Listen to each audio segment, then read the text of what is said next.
5 have a mystery to solve, by Enid Blyton, read by Anne Beach. Chapter 1, Easter Holidays.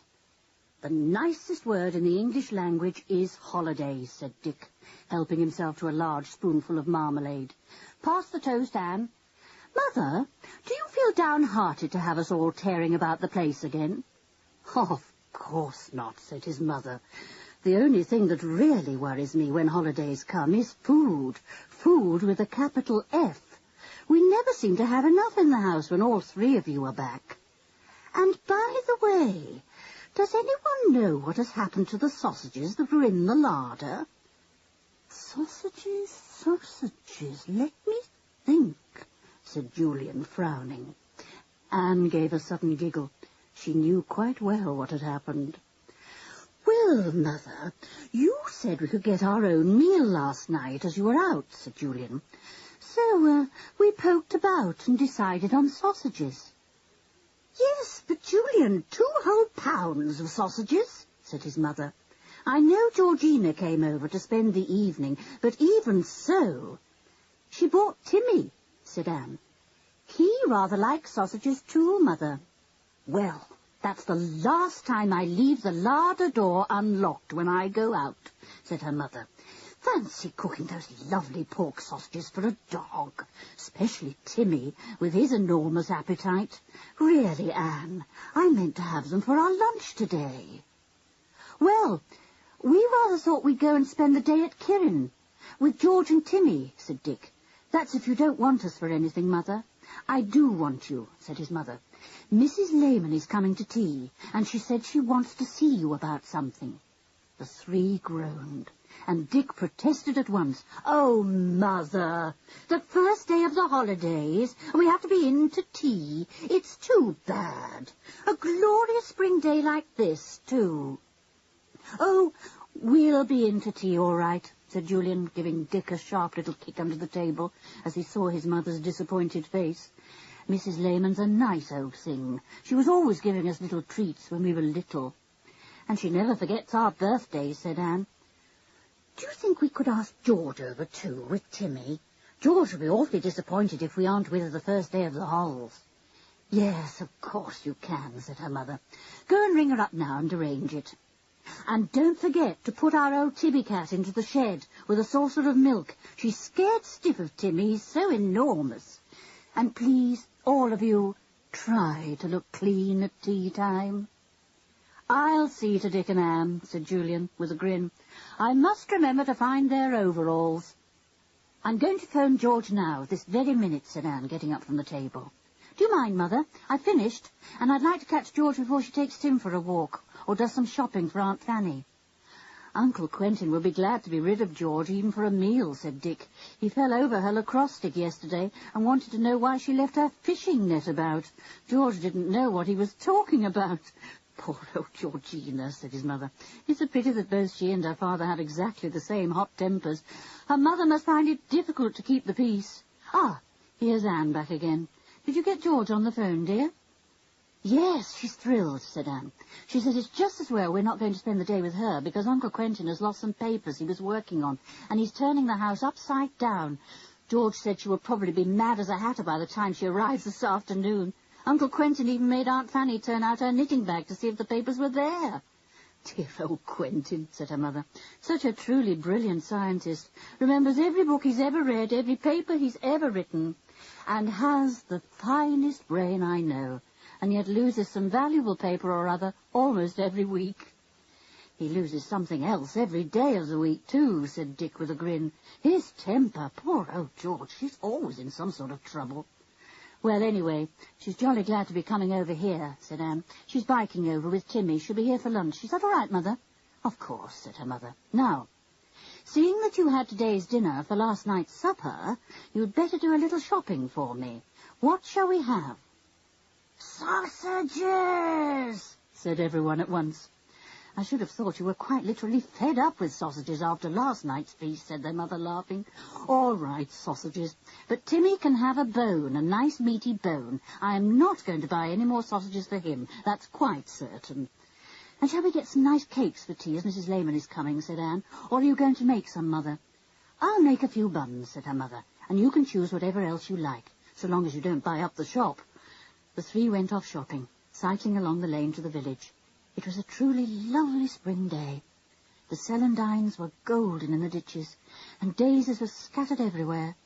Dick burst into song as they went, and the cows in the nearby fields lifted their heads in surprise as Dick's loud voice swept round them. Anne laughed. It was good to be with her brothers again. She missed them very much when she was at school, and now they would have almost a whole month together, with their cousin George, too. She was suddenly overwhelmed with joy, and lifted up her voice and joined Dick in his singing. Her brothers looked at her with affection and amusement. "Good old Anne," said Dick. "You're such a quiet little mouse. It's nice to hear you singing so loudly." "I am not a quiet little mouse," said Anne, surprised and rather hurt. "Whatever makes you say that? You just wait. You may get a surprise one day." "Yes, we may," said Julian, "but I doubt it. A mouse can't suddenly turn into a tiger. Anyway, one tiger's enough. George is the tiger of our family. My word, she can put out her claws all right, and roar, and ramp, and rave." Everyone laughed at the picture of George as a tiger. Dick wobbled as he laughed, and his front wheel touched Anne's back wheel. She turned round fiercely. "Look out, idiots! You nearly had me over. Can't you see where you're going? Be sensible, can't you?" "Hey, Anne, whatever's the matter?" said Julian, amazed to hear his gentle little sister lashing out so suddenly. Anne laughed. "It's all right. I was just being a tiger for a moment, putting out my claws. I thought Dick and you might like to see them." "Well, well," said Dick, riding beside her. "I've never heard you yell like that before. Surprising, but quite pleasing. What about you showing old George your claws sometimes when she gets out of hand?" "Stop teasing," said Anne. "Here's the butcher's. For goodness sake, go and get the sausages and be sensible. I'll go and buy the cakes." The baker's shop was full of new-made buns and cakes, and smelt deliciously of homemade bread. Anne enjoyed herself choosing a vast selection. After all, she thought, there will be 8 of us, counting Timmy, and if we're all hungry, cakes soon disappear. The boys were very pleased to see all the paper bags. "Looks like a good tea today," said Dick. "I hope the old lady, what's her name now? Layman, who's coming to tea today, has a good appetite. I wonder what she's going to tell us about." "Did you buy a nice meaty bone for Timmy?" asked Anne. "He'll like that for his tea." "We bought such a beauty that I'm pretty sure Mother will say it's good enough to make soup from," said Dick with a grin. "So I'll keep it in my saddlebag till he comes. Dear old Tim. He deserves a jolly good bone. Best dog I ever knew." "He's been on a lot of adventures with us," said Anne, bicycling beside the boys as the road was empty. "And he seemed to enjoy them all." "Yeah, so did we," said Dick. "Well, who knows? An adventure may be lying in wait for us these holes, too. I seem to smell one in the air," said Anne. "You're just making that up." "I'd like a bit of peace after a hectic term at school. I worked jolly hard this last term." "Well, you were top of your form and captain of games, so you deserve to have the kind of holiday you like," said Julian, proud of his young sister. "And so you shall. Adventures are out. Do you hear that, Dick? We keep absolutely clear of them. So that's that." "Is it, Ju?" said Anne, laughing. "Well, we'll see." Chapter 2. A Visitor to Tea. George and Timmy were waiting for Julian, Dick and Anne when they arrived home. Timmy was standing in the road, ears pricked, long tail waving. He went quite mad when he saw their bicycles rounding the corner, and galloped towards them at top speed, barking madly, much to the horror of a baker's boy with a large basket. The boy disappeared into the nearest garden at top speed, yelling, "Mad dog! Mad dog!" Timmy tore past and forced the 3 to dismount, for they were afraid of knocking him over. "Dear Timmy," said Anne, patting the excited dog. "Do put your tongue in. I'm sure it'll fall out some day." Timmy ran to each of them in turn, whooping in delight, licking everyone, and altogether behaving as if he hadn't seen them for a year. "Now that's enough, old boy," said Dick, pushing him away and trying to mount his bicycle once more. "After all, we did see you yesterday. Where's George?" George had heard Timmy barking, and had now run out into the road too. The 3 cycled up to her, and she grinned happily at them. "Hello, You've been shopping, I see.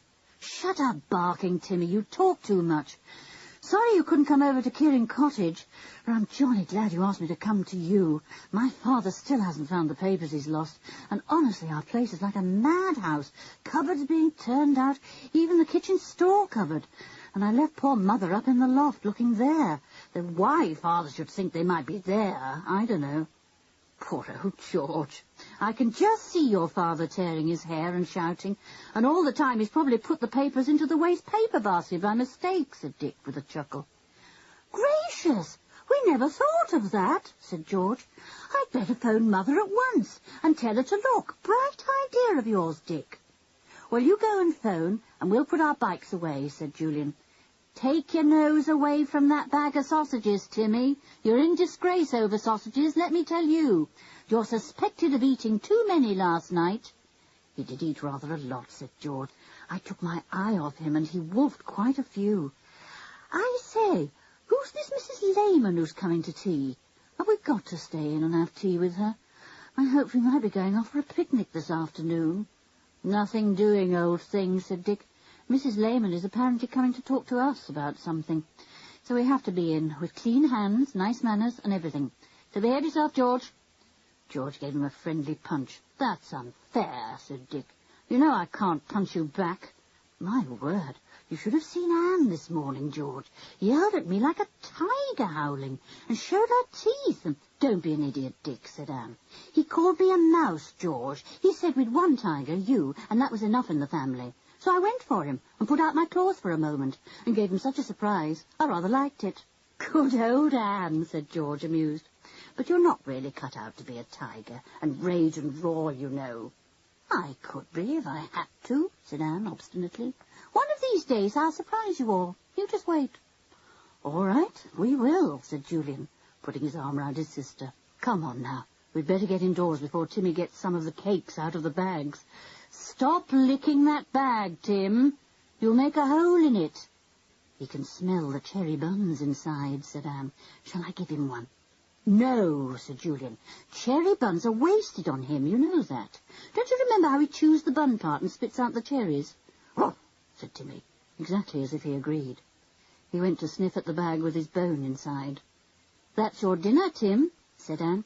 Plenty of meat on it, too. Look, there's Mother at the window beckoning. I expect she wants the sausages. No, Timmy, the sausages are not for you. Get down. Good gracious, I never in my life knew such a hungry dog. Anybody would think you starved him, George. Well, they'd think wrong then, said George. Timmy, come to heel. Timmy came, still looking round longingly at the various bags that the others were now taking from their saddlebags. They all went indoors and deposited the goods on the kitchen table. The cook opened the bags and looked inside, keeping a sharp eye on Timmy. Better take that dog of yours out my kitchen, she said. Funny how sausages always disappear when he's around. Now get down now. Take your paws off my clean table. Timmy trotted out of the kitchen. He thought it was a pity that cooks didn't like him. He liked them very much indeed.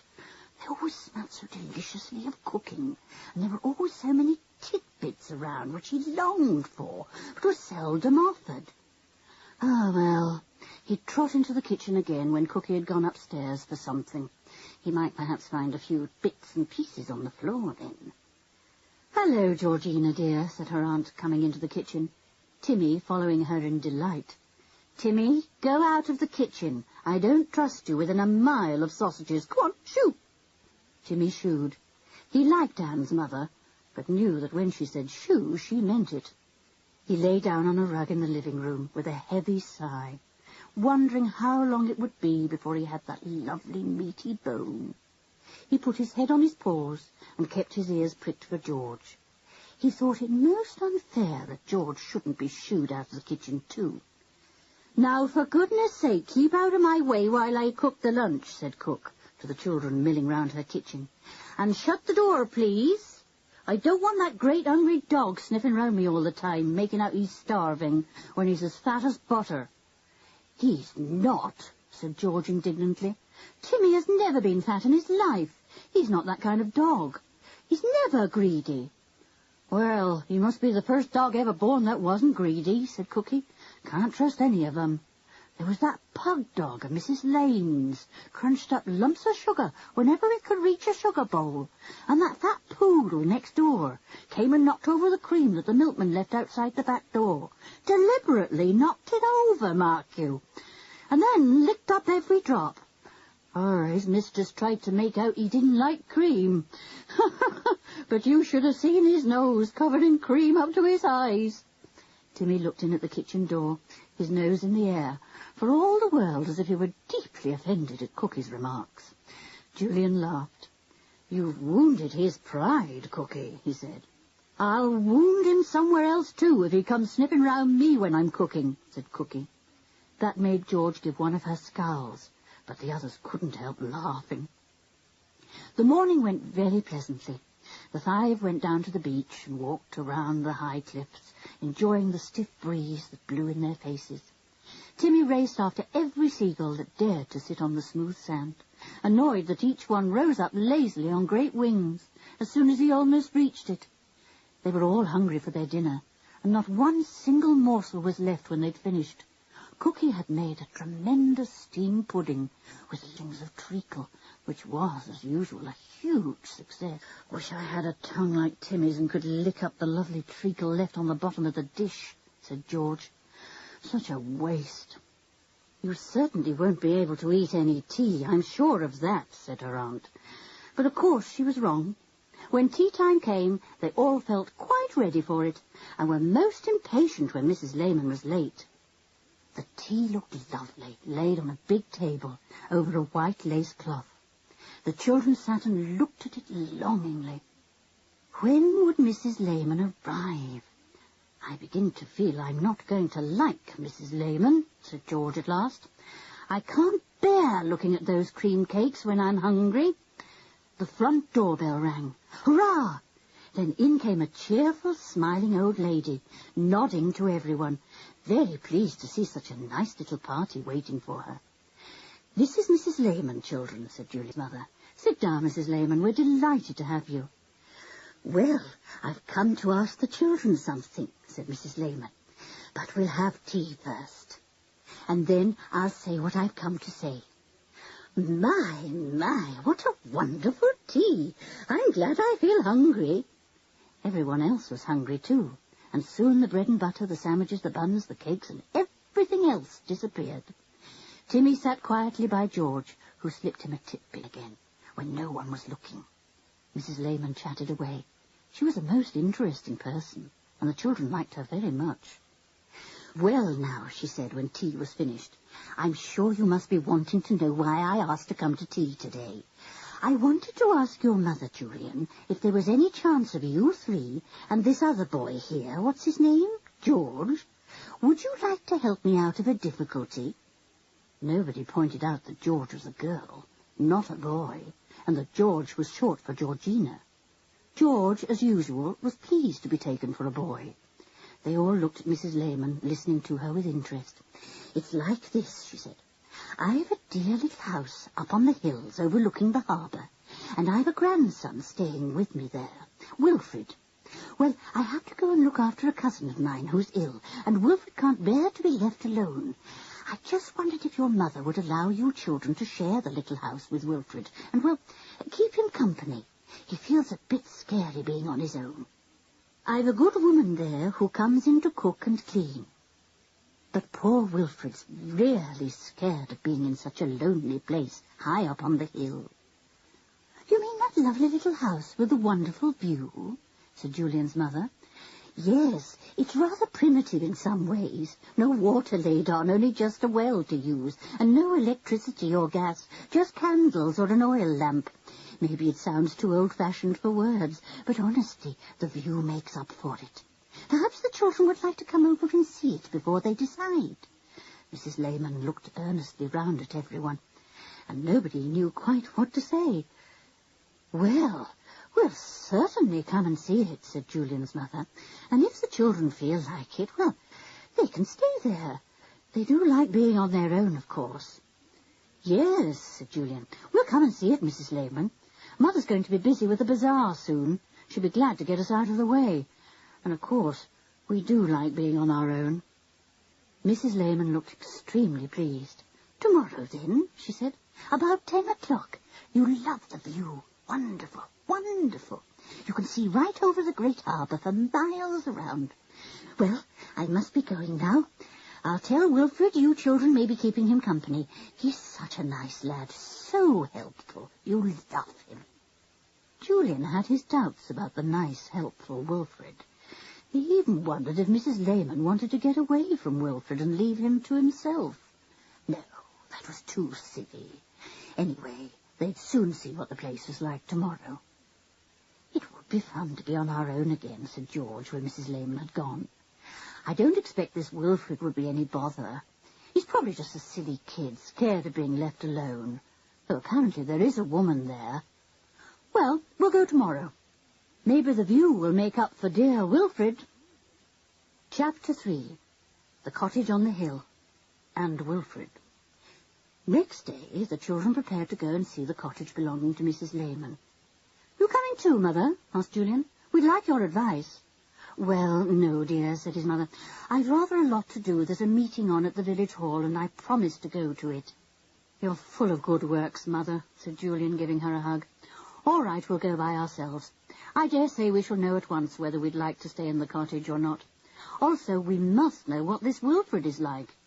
It's 9:45, and George is already here with Timmy. I'll call the others, and we'll get our bikes." Soon the four were on their bicycles, with Timmy as usual running alongside, his long tongue out, his eyes bright and happy. This was Timmy's idea of perfect happiness, to be with the four children all day long.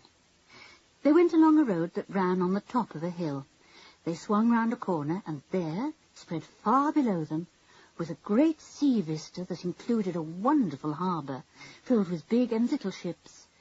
The sea was as blue as the Mediterranean, quite breathtaking. Anne jumped off her bicycle at once. "Just feast my eyes on all this before I go a yard further," she said. "What a panorama! What miles of sea and sky!" She put her bicycle against a gate and then climbed over and stood by herself, gazing down at the view. Dick joined her. Then suddenly a voice shouted loudly, "Paul! Paul!" A small white thing came whizzing through the air and landed just by Anne's foot. She jumped in surprise. "It's a golf ball," said Dick. "No, don't pick it up.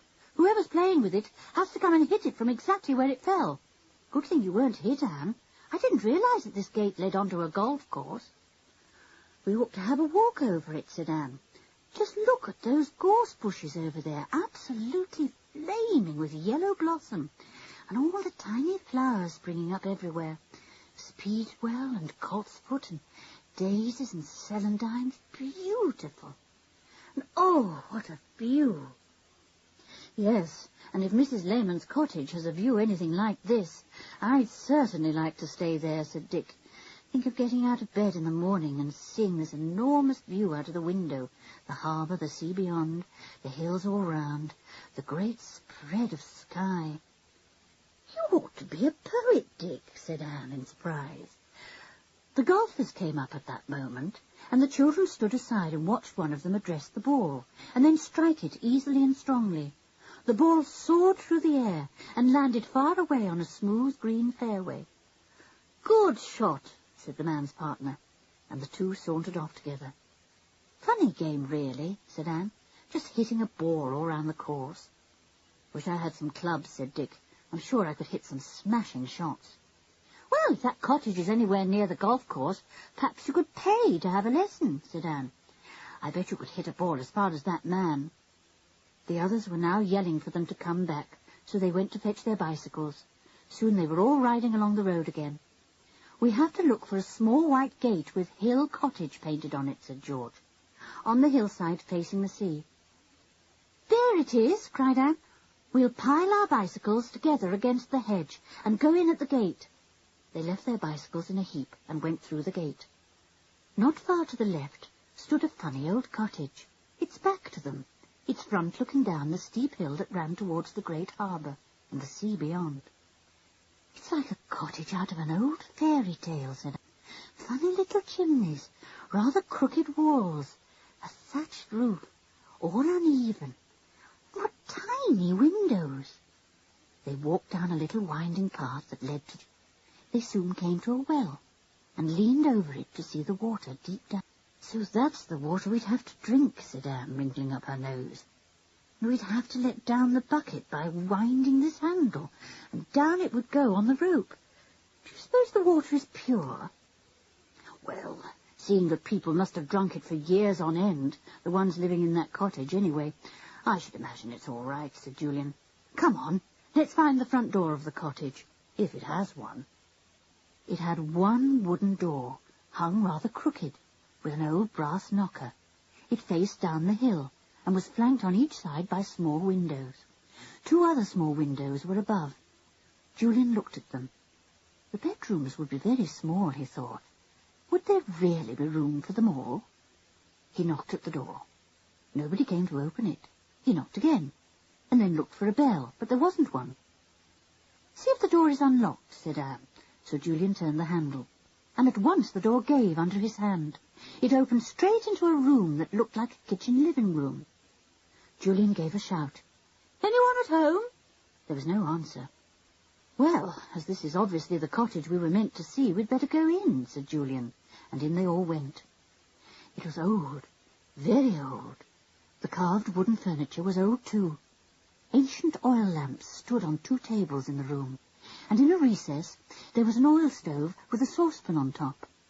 A narrow, crooked stairway made of wood curved up to the floor above. Julian went up, and found himself in a long, darkish room, its roof thatched with reed and held up by black beams. "This place must be hundreds of years old," he called down to the others. "I don't think it's big enough for us 4 and the others 2. The cook and that boy called Wilfred." Just as he finished calling down the stairs, the front door was flung open, and someone came in. "What are you doing here?" he shouted. "This is my cottage." Julian went quickly down the stairs, and there, facing them all, stood a boy of about 10, a scowl on his brown face. Are you Wilfred by any chance?" asked Dick, politely. "Yes, I am, and who are you? And where's my aunt? She'll soon chuck you out," said the boy. "Is your aunt Mrs. Lehman?" asked Julian. "If so, she asked us to come and see her cottage, and decided if we'd like to keep you company. She said she had to go away and look after a sick friend." "Well, I don't want you," said the boy, "so clear off. I'm all right here alone. My aunt's a nuisance, always fussing round." "I thought there was a cook, too," said Julian. "Where is she?" "She only comes in the morning, and I sent her off," said Wilfred. "She left me some food.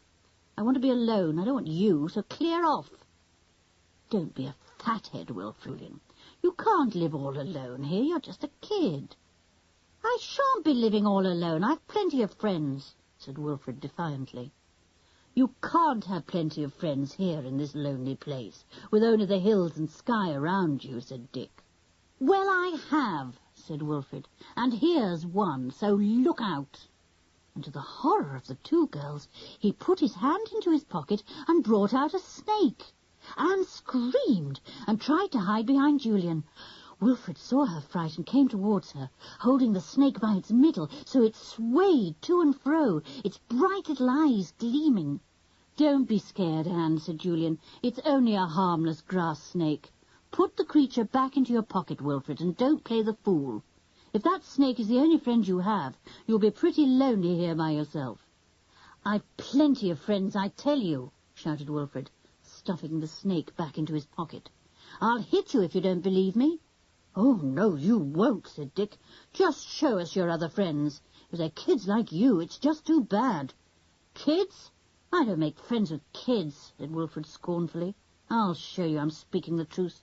Come out here on the hillside and see some of my other friends." They all trooped out of the little cottage onto the hillside, amazed at this fierce, strange boy. When they were in the open, they saw that he had eyes as bright blue as the speedwell in the grass, and hair almost as yellow as the celandines. "Sit down and keep quiet," he ordered. "Over there, by that bush, and don't move a finger. I'll soon make you believe in my friends. How dare you come here doubting my word?"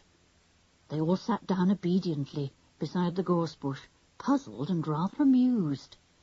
The boy sat down too, and drew something out of his pocket. What was it? George tried to see, but it was half hidden in his right hand. He put it to his mouth and began to whistle. It was a soft, weird whistle that grew loud and then died away again. There was no tune, no melody, just a kind of beautiful dirge that pulled at the heart. Sad, thought Anne, such a sad little tune, if you could call it a tune. Something stirred a little way down the hill, and then, to everyone's astonishment, an animal appeared, a hare. Its great ears stood upright. Its big eyes stared straight at the boy with a curious little pipe. Then the hare lolloped right up to Wilfred and began to dance. Soon another came, but this one only watched. The first one then seemed to go mad and leapt about wildly, utterly unafraid. The tune changed a little, and a rabbit appeared, then another and another. One came to Wilfred's feet and sniffed at them, its whiskers quivering. Then it lay down against the boy's foot. A bird flew down, a beautiful magpie. It stood nearby watching the hare, fascinated. It took no notice of the children at all. They all held their breath, amazed and delighted. And then Timmy gave a little growl, deep down in his throat. He didn't really mean to, but he just couldn't help it. At once the hares, the rabbits, and the magpie fled, the magpie squawking in fright. Wilfred faced round at once, his eyes blazing. He lifted his hand to strike Timmy, but George caught his fist at once. "Let go!" yelled Wilfred. "That dog scared my friends. I'll get a stick and whip him. He's the worst dog in the world. And then something strange happened. Timmy came gently over to Wilfred, lay down, and put his head on the angry boy's knee, looking up at him lovingly. The boy, his hand still raised to strike, lowered it and fondled Timmy's head, making a curious crooning noise. "Timmy, come here," ordered George, amazed and angry to think that her dog, her very own dog, should go to a boy who had been about to strike him. Timmy stood up and gave Wilfred a lick and went to George. The boy watched him and then spoke to them all. "You can come and stay in my cottage," he said, "if you'll bring that dog too. There aren't many dogs like him. He's a wonderful dog. I'd like him for one of my friends." Then, without another word, Wilfred sprang up and ran away down the hill, leaving 4 most astonished people and a dog who whined dismally because the boy had gone. "Well, well, Timmy, there must indeed be something about that boy, if you stand looking after him as if you had lost one of your very best friends." Chapter 4. Settling in. The 5 stared after Wilfred in silence. Timmy wagged his tail and whined. He wanted the boy to come back. "Well, thank you, Timmy, old thing," said Anne, patting the big dog on the head. "We certainly wouldn't have had this lovely little cottage with its incredible view if you hadn't made friends with Wilfred. What a funny boy he is." "Jolly queer, I think," said George, still amazed at the way that Timmy had gone to Wilfred when the boy had been about to strike him. "I'm not sure that I like him." "Don't be an ass, George," said Dick, who had been very much impressed by the boy's handling of the hares, the rabbits, and the magpie. "That boy must have a wonderful love of animals. They would never come to him as they did if they didn't trust him absolutely. Anyone who loves animals as he does must be pretty decent." "I bet I could make them come to me if I had that pipe," said George, making up her mind to borrow it if she could. Anne went back into the cottage. She was delighted with it. It must be very, very old, she thought. It stands dreaming here all day long, full of memories of the people who have lived here and loved it. And how they must all have loved this view. Miles and miles of heather, great stretches of sea, and the biggest, highest, widest sky I've ever seen. It's a happy place. Even the clouds seem happy. They're scurrying along so white against the blue. She explored the cottage thoroughly. She decided that the room above, under the thatch, should be for the 3 boys. There were 2 mattresses, one small, one larger. The little one for Wilfred, The big one for Dick and Julian, she thought. And I and George can sleep down in the living room, with Tim on guard. Wonder if there are any rugs we could sleep on. Oh, wait a bit. This couch is a pull-out bed. Just right for us two girls. Good. Anne enjoyed herself thoroughly. This was the kind of problem she liked, fixing up this and that for the others. She found a little larder facing north. It had a few tins in it and a jug of milk slightly sour. It also had 2 loaves of extremely stale bread and a tin of rather hard cakes. Mrs. Lehman doesn't seem to be a very good housekeeper for herself and Wilfred, thought Anne seriously. We'll have to go down to the village and put in a stock of decent food. I might get a small ham. The boys would like that. Goodness, this is going to be fun. Julian came to the door to see what she was doing. When he saw her happy, serious face, he chuckled. Acting mother to us as usual, he said, deciding who's going to sleep where and which of us is to do the shopping and which the washing up, dear old Anne. What should we do without you when we go off on our own? I love it, said Anne happily. Julian, we need another rug or 2 and a pillow and some food and, well, we'll have to go back home and collect a few clothes and other things, said Julian. We can shop on the way back and get whatever we want. I wonder if that woman Mrs. Lehman spoke about will be coming in to help. Well, Wilfred said he sent her off, said Anne, and I think perhaps as the cottage is so small, it might be better if we managed it ourselves. I think I could do a bit of cooking on that oil stove in the corner, and anyway we can pretty well live on cold stuff, you know, ham and salad and potted meat and fruit. It would be easy enough for any of us to pop down to the village on our bikes to fetch anything we needed. Listen, said Julian, cocking his head to one side. Is that somebody calling us? Yes, it was. When Julian went outside, he saw Mrs. Lehman at the gate that led to the hillside where the cottage stood. He went over to her. We love the cottage, he said, and if it's all right, we'd like to move in today. We can easily pop home and bring back anything we want. It's a glorious old place, isn't it? And the view must be the finest anywhere. Well, that harbour is the second biggest stretch of water in the whole world, said Mrs. Lehman. The only stretch that is any bigger is Sydney Harbour. So you have something to feast your eyes on, Julian. My word, yes, said Julian. It's amazing and so very blue. I only wish I could paint, but I can't. At least, not very well. What about Wilfred? Said Mrs. Lehman anxiously. Is he behaving himself? He's rather a difficult boy at times, and he can be very rude. He hasn't any brothers to rub off his awkward corners, you see. Oh, don't you worry about Wilfred, said Julian cheerfully.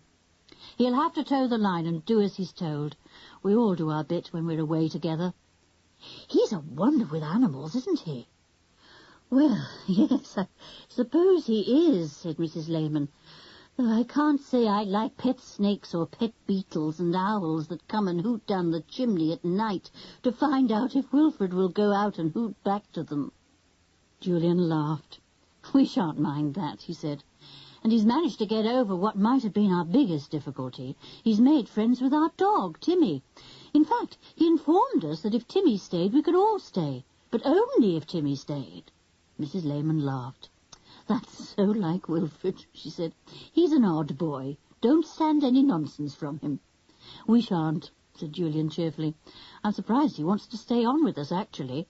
I should have thought he would rather go home than be with a lot of strangers. He can't go home, said Mrs. Lehman. His sister has measles, and his mother doesn't want Wilfred to catch it. So you'll have to put up with him, I fear. And he'll have to put up with us, said Julian. Thanks very much for letting us have the cottage, Mrs. Lehman. We'll take great care of everything. I know you will, said the old lady. Well, goodbye, Julian. Have a good time. I'll get back to my car now. Give Wilfred my love. I hope he doesn't fill the cottage with animals of all kinds. We shan't mind if he does, said Julian, and waited politely until Mrs. Lehman had disappeared, and he could hear the noise of a car starting up. He went back to the cottage and stood outside, looking down at the amazing view. The harbour was full of boats, big and little. A steamer went busily along, making for a great seaside town far away on the other side. Anne came to join Julian. Glorious, isn't it? She said. We're so very high up here that it seems as if we can see half the world at our feet. Is that an island in the middle of the harbour, too? Yes, and a well-wooded one, too, said Julian.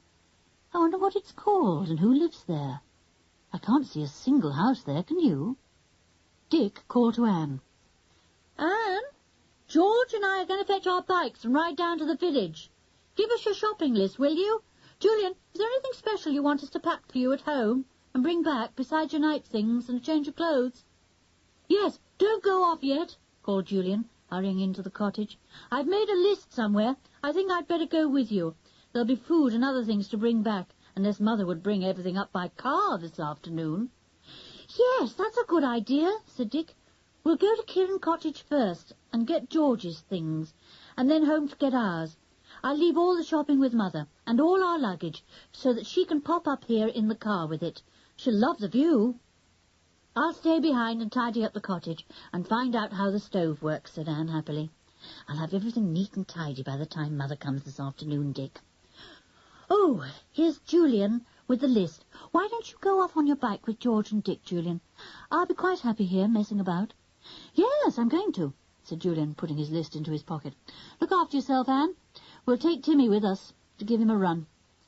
Off went the three, Timmy loping behind, very glad of the run. Anne waited till they were out of sight, then went happily back to the cottage. She was almost there when she heard someone calling her. She turned and saw a fresh-faced woman waving. I'm Sally, she called. Do you want any help with the cooking and cleaning?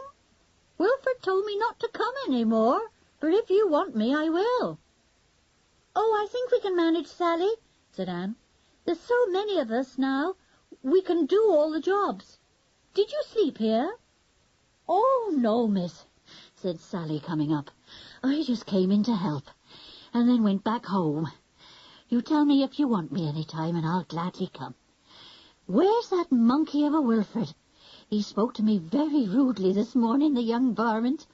I'll tell his grandmother of him. Not that that's much good. He just laughs at her. Don't you stand any nonsense from him. I won't, said Anne, smiling. Where do you live, in case we do want you?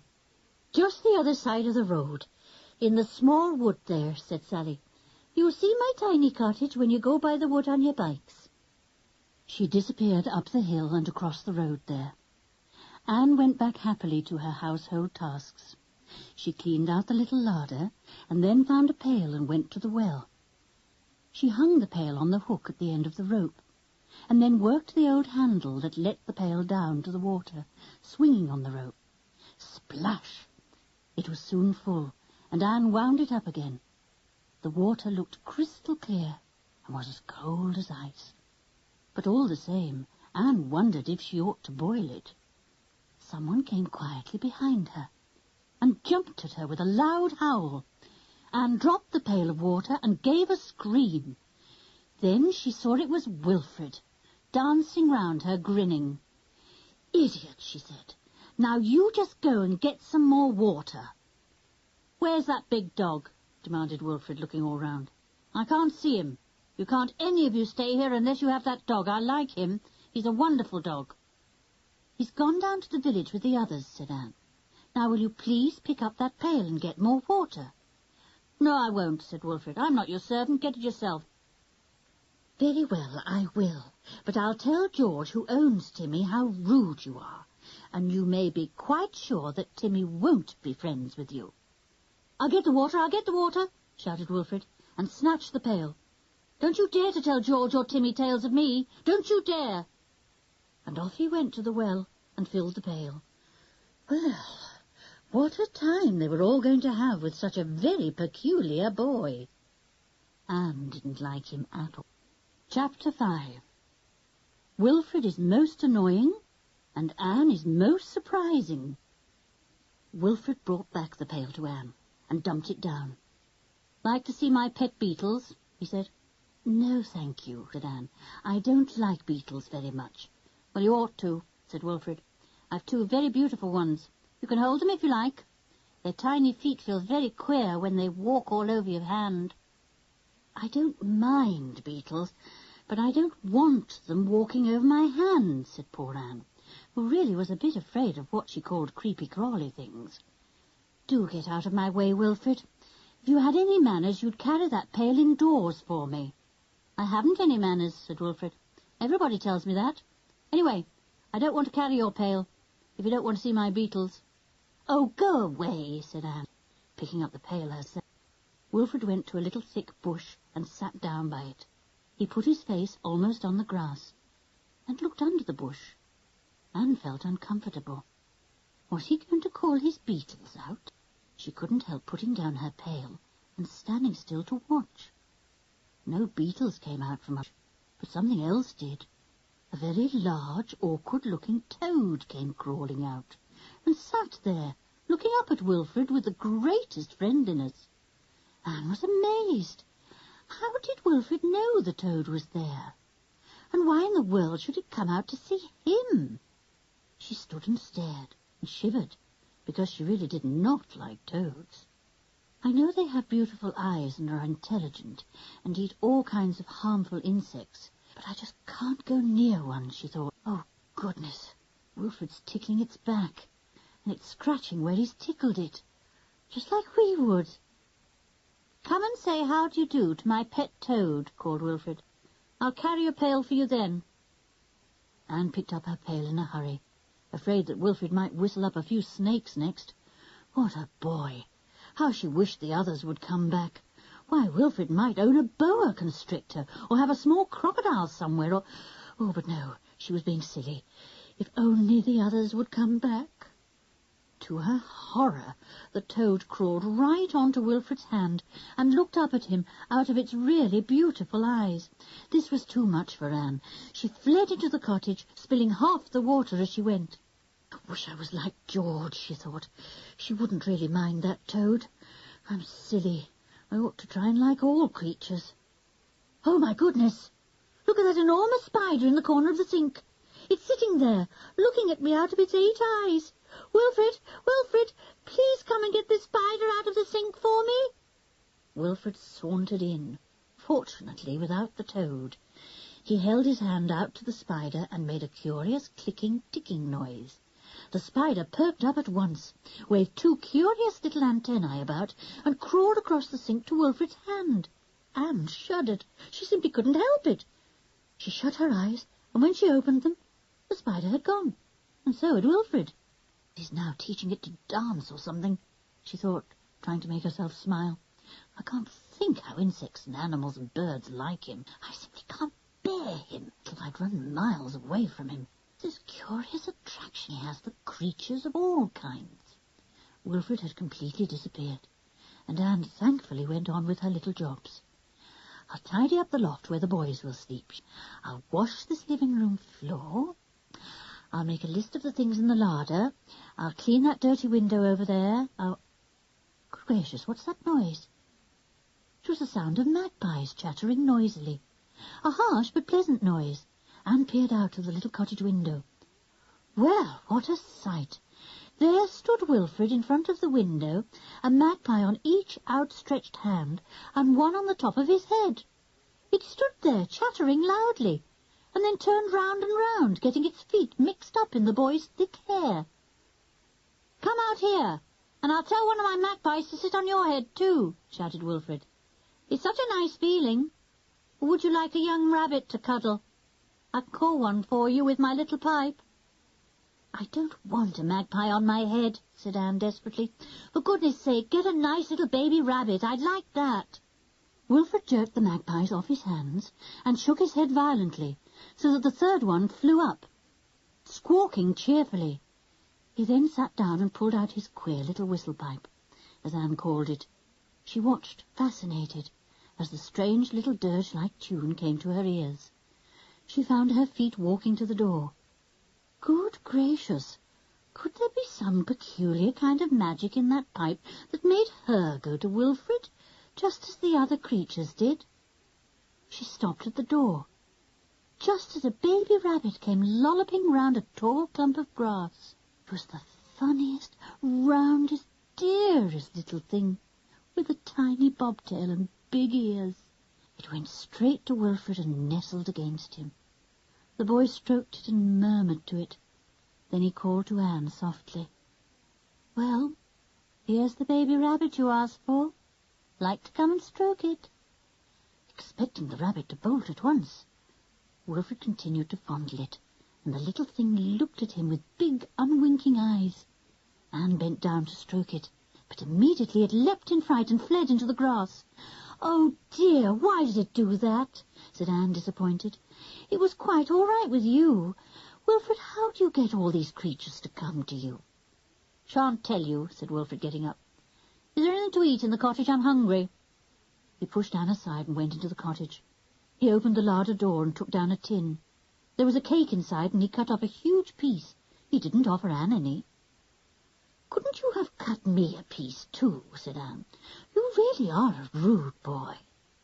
"I like being rude," said Wilfred, munching his cake, "especially to people who come to my cottage when I don't want them." "Oh, don't be so silly," said Anne, exasperated. "It isn't your cottage. It belongs to your grandmother. She told us so. Anyway, you said we could stay if Timmy stayed too." "I'll soon make Timmy my dog," said Wilfred, taking another bite. "You'll see. Soon he won't want that girl George any more, and he'll follow at my heels all day and night. You'll see." Anne laughed scornfully. "Timmy following at this boy's heels? That could never happen.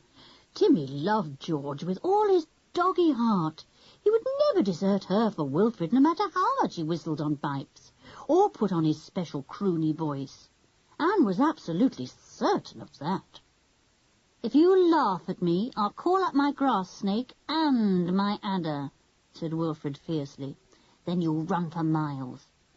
"Oh, no, I won't," said Anne, hurrying into the cottage. "Just watch yourself run." She picked up a pail of water, went out with it, and threw it all over the astonished Wilfred. Somebody else was most astonished too, and that was Julian, who had arrived back before the others, anxious not to leave Anne alone in the cottage for too long. He came just in time to see Anne drenching Wilfred, and stared in utmost amazement. Anne behaving like that? Anne looking really fierce, quiet, peaceful Anne. What in the world had happened? "Anne," he called, "what's the matter? What's Wilfred been doing?" "Oh, Julian," said Anne, glad to see him, but horrified that he had come just then. Wilfred was drenched from head to foot. He stood there gasping, taken aback, bewildered. Why, Anne had seemed such a quiet, frightened little thing, scared even of a spider.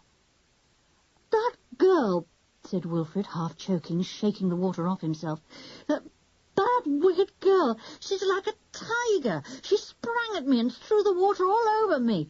I won't let her stay in my cottage." The boy was so angry, so wet, so taken aback, that Julian had to laugh. He roared in delight and clapped Anne on the back. "The mouse has turned into a tiger.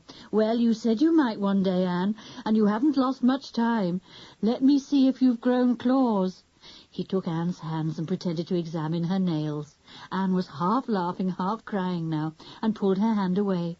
"Oh, Julian, I shouldn't have soaked Wilfred, but he was so irritating I lost my temper and—" All right, it's quite a good thing to do sometimes," said Julian, "and I bet young Wilfred deserved all he got. I only hope the water was icy cold." "Have you a change of clothes here, Wilfred? Go and get into them, then." The boy stood there, dripping wet, and made no effort to obey. Julian spoke again. "You heard what I said, Wilfred. Jump to it. Go and change." The boy looked so wet and miserable that Anne felt suddenly sorry for what she had done. She ran to him and felt his wet shoulders. "Oh, I'm sorry," she said. "I truly am. I don't know why I turned into a tiger so suddenly." Wilfred gave a little half laugh, half sob. "I'm sorry too," he mumbled. "You're nice, and your nose is like that baby rabbit's. It's a bit waffly." He ran into the cottage and slammed the door. "Let him be for a while," said Julian, seeing that Anne made a move to go after him. "This will do him good. Nothing like having a pail of cold water flung over you to make you see things as they really are." He was really touched when you said you were sorry. He's probably never apologized to anyone in his life. Is my nose like a rabbit's? Said Anne, worried. Well, yes, just a bit, said Julian, giving his sister an affectionate pat. But a rabbit's nose is very nice, you know. Very nice indeed. I don't think you'll have much trouble with Wilfred after this little episode. He didn't know that you had the heart of a tiger as well as a nose like a rabbit's. Wilfred came out of the cottage in about 10 minutes, dressed in dry clothes, carrying his wet ones in a bundle. I'll hang those out on the bushes for you to dry in the sun, said Anne, and took them from him, smiling. He suddenly smiled back. Thanks, he said. I don't know how they got so wet. Must have been pouring with rain. Julian chuckled and smacked him gently on the back. Rain can do an awful lot of good at times, he said. Well, Anne, we've brought you back a whole lot of goods for your larder. Here come the others. We'll carry everything in for you, with Wilfred's help too. Chapter 6. Lucas and his tale. It was fun storing all the shopping away. Anne enjoyed it more than anyone, for she really was a most domesticated little person.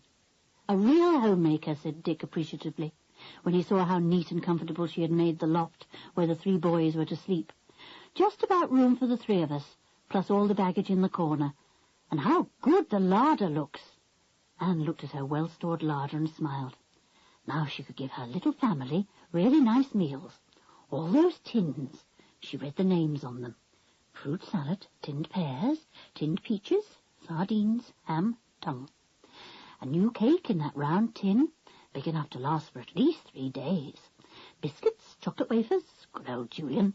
He knew how much she loved those, and George did too. Anne felt very happy as she arranged all her goods. She no longer felt guilty at drenching poor Wilfred. Indeed, she couldn't help feeling a little thrill when she remembered how she had suddenly turned into a tiger for a minute or two. It was fun to be a tiger for once. I might even be one again. How surprised Wilfred was, and Julian too. Oh, dear poor Wilfred. Still, he's much nicer now. And indeed he was. He was most polite to both the girls, and as Dick said, he didn't throw his weight about nearly so much. They all settled down very well together in the little cottage. They had most of their meals out of doors, sitting on the warm grass. It was rather a squeeze indoors, for the cottage really was very small. Anne enjoyed herself preparing the meals, with sometimes a little help from George, and the boys carried everything out. Wilfred did his share, and was pleased when he had a clap on the back from Julian. It was glorious sitting out in the sun high up on their hill. They could look down on the harbour, watch the yachts and the busy little boats, and enjoy the wonderful views all round. George was very curious about the island that lay in the middle of the harbour. "What's it called?" she asked Wilfred, but he didn't know. He did know, however, that there was a queer story about it. It belonged to a lonely old man, he said. He lived in a big house in the very middle of the wood. The island was given to his family by a king, James II, I think. This old man was the very, very last one of his family. People kept wanting to buy his island, and he had some kind of watchman to keep people from landing on it. These watchmen were pretty fierce. They had guns. Gosh, did they shoot people who tried to land, then? Asked Dick. Well, they shot just to frighten them off. Not to hurt them, I suppose, said Wilfred. Anyway, a lot of sightseers had an awful fright when they tried to land. Bang, bang, shooting all round them. My granny told me that someone she knew, who had a lot of money, wanted to buy part of the island, and he had his hat shot right off when his boat tried to land. Is there anyone there now? Asked Julian. I suppose the old fellow is dead. Has he a son or anyone to follow him? I don't think so, said Wilfred, but I don't know an awful lot about it. I tell you who does, though. One of the groundsmen on the golf course, called Lucas. He was once one of the watchmen who kept visitors away from the island. It might be rather interesting to talk to him, said Dick. I'd rather like to walk over the golf course, too. My father plays a good game of golf, and I know something about it. Well, let's go now, said George. Tim is longing for a good long walk, even though he ran all the way down to the village and back today. Walk, Timmy, walk. Walk, walk, said Timmy, and leapt up at once. Walk? Of course he was ready for a walk. He leapt all around George, pretending to bounce at her feet. Wilfred tried to catch hold of him, but couldn't. "I wish you were my dog," he told Timmy. "I'd never let you out of my sight." Timmy ran up to him then and gave him a loving lick. It was astonishing how he seemed to like Wilfred. Nobody could understand it. As George said, Timmy is usually so particular about making friends. Still, Wilfred is nicer than he was. The five, with Wilfred too, went up the hill, crossed over the road, and ran along the top and climbed over a stile.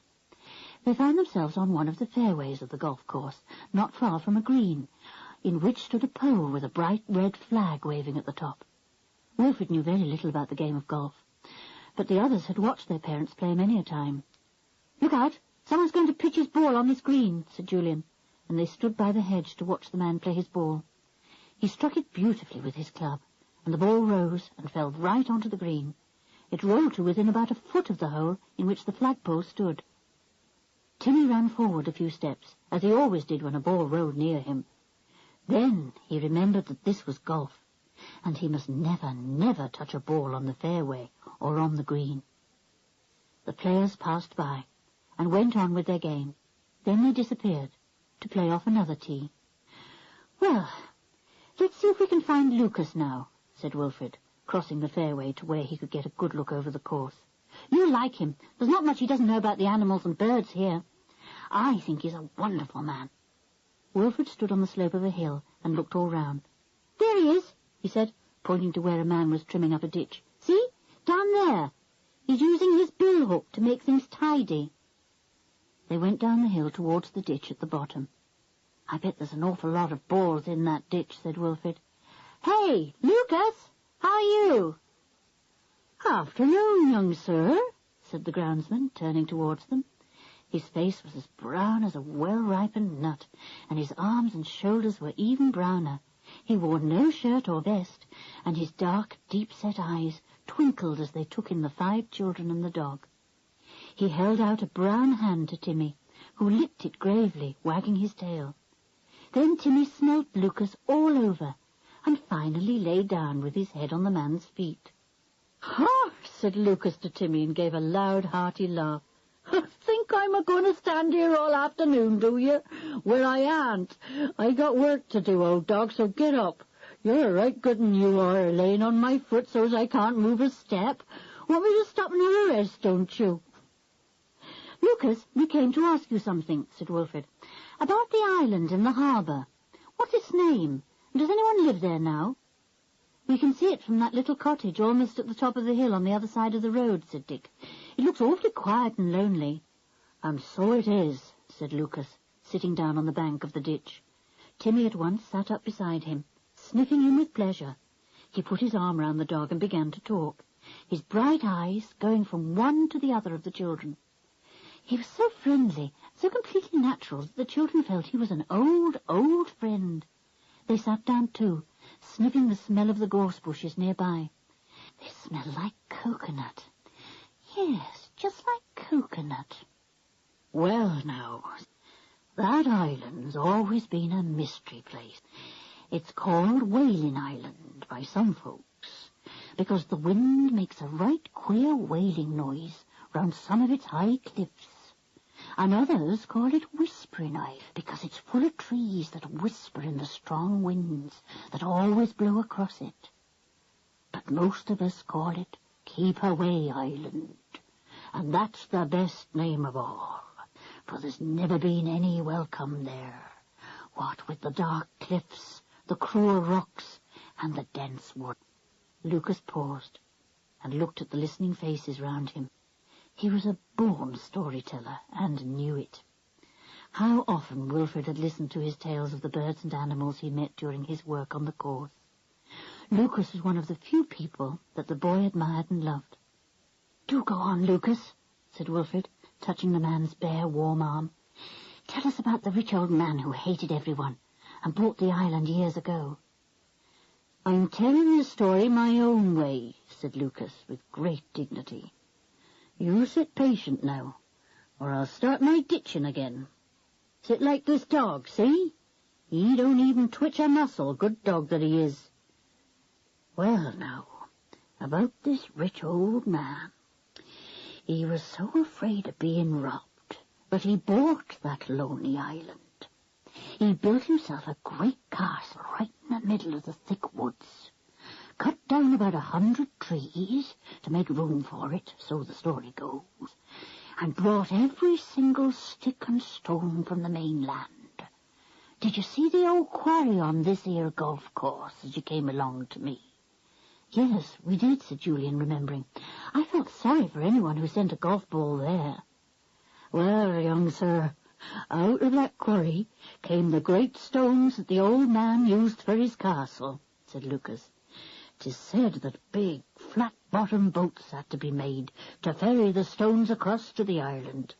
And to this day, the road through this golf course is the one made by horses dragging the great stones down to the water's edge. Were you alive then? Said Wilfred. Bless you, boy, no, of course not, said Lucas with a great chuckle of a laugh. Long afore my time that was.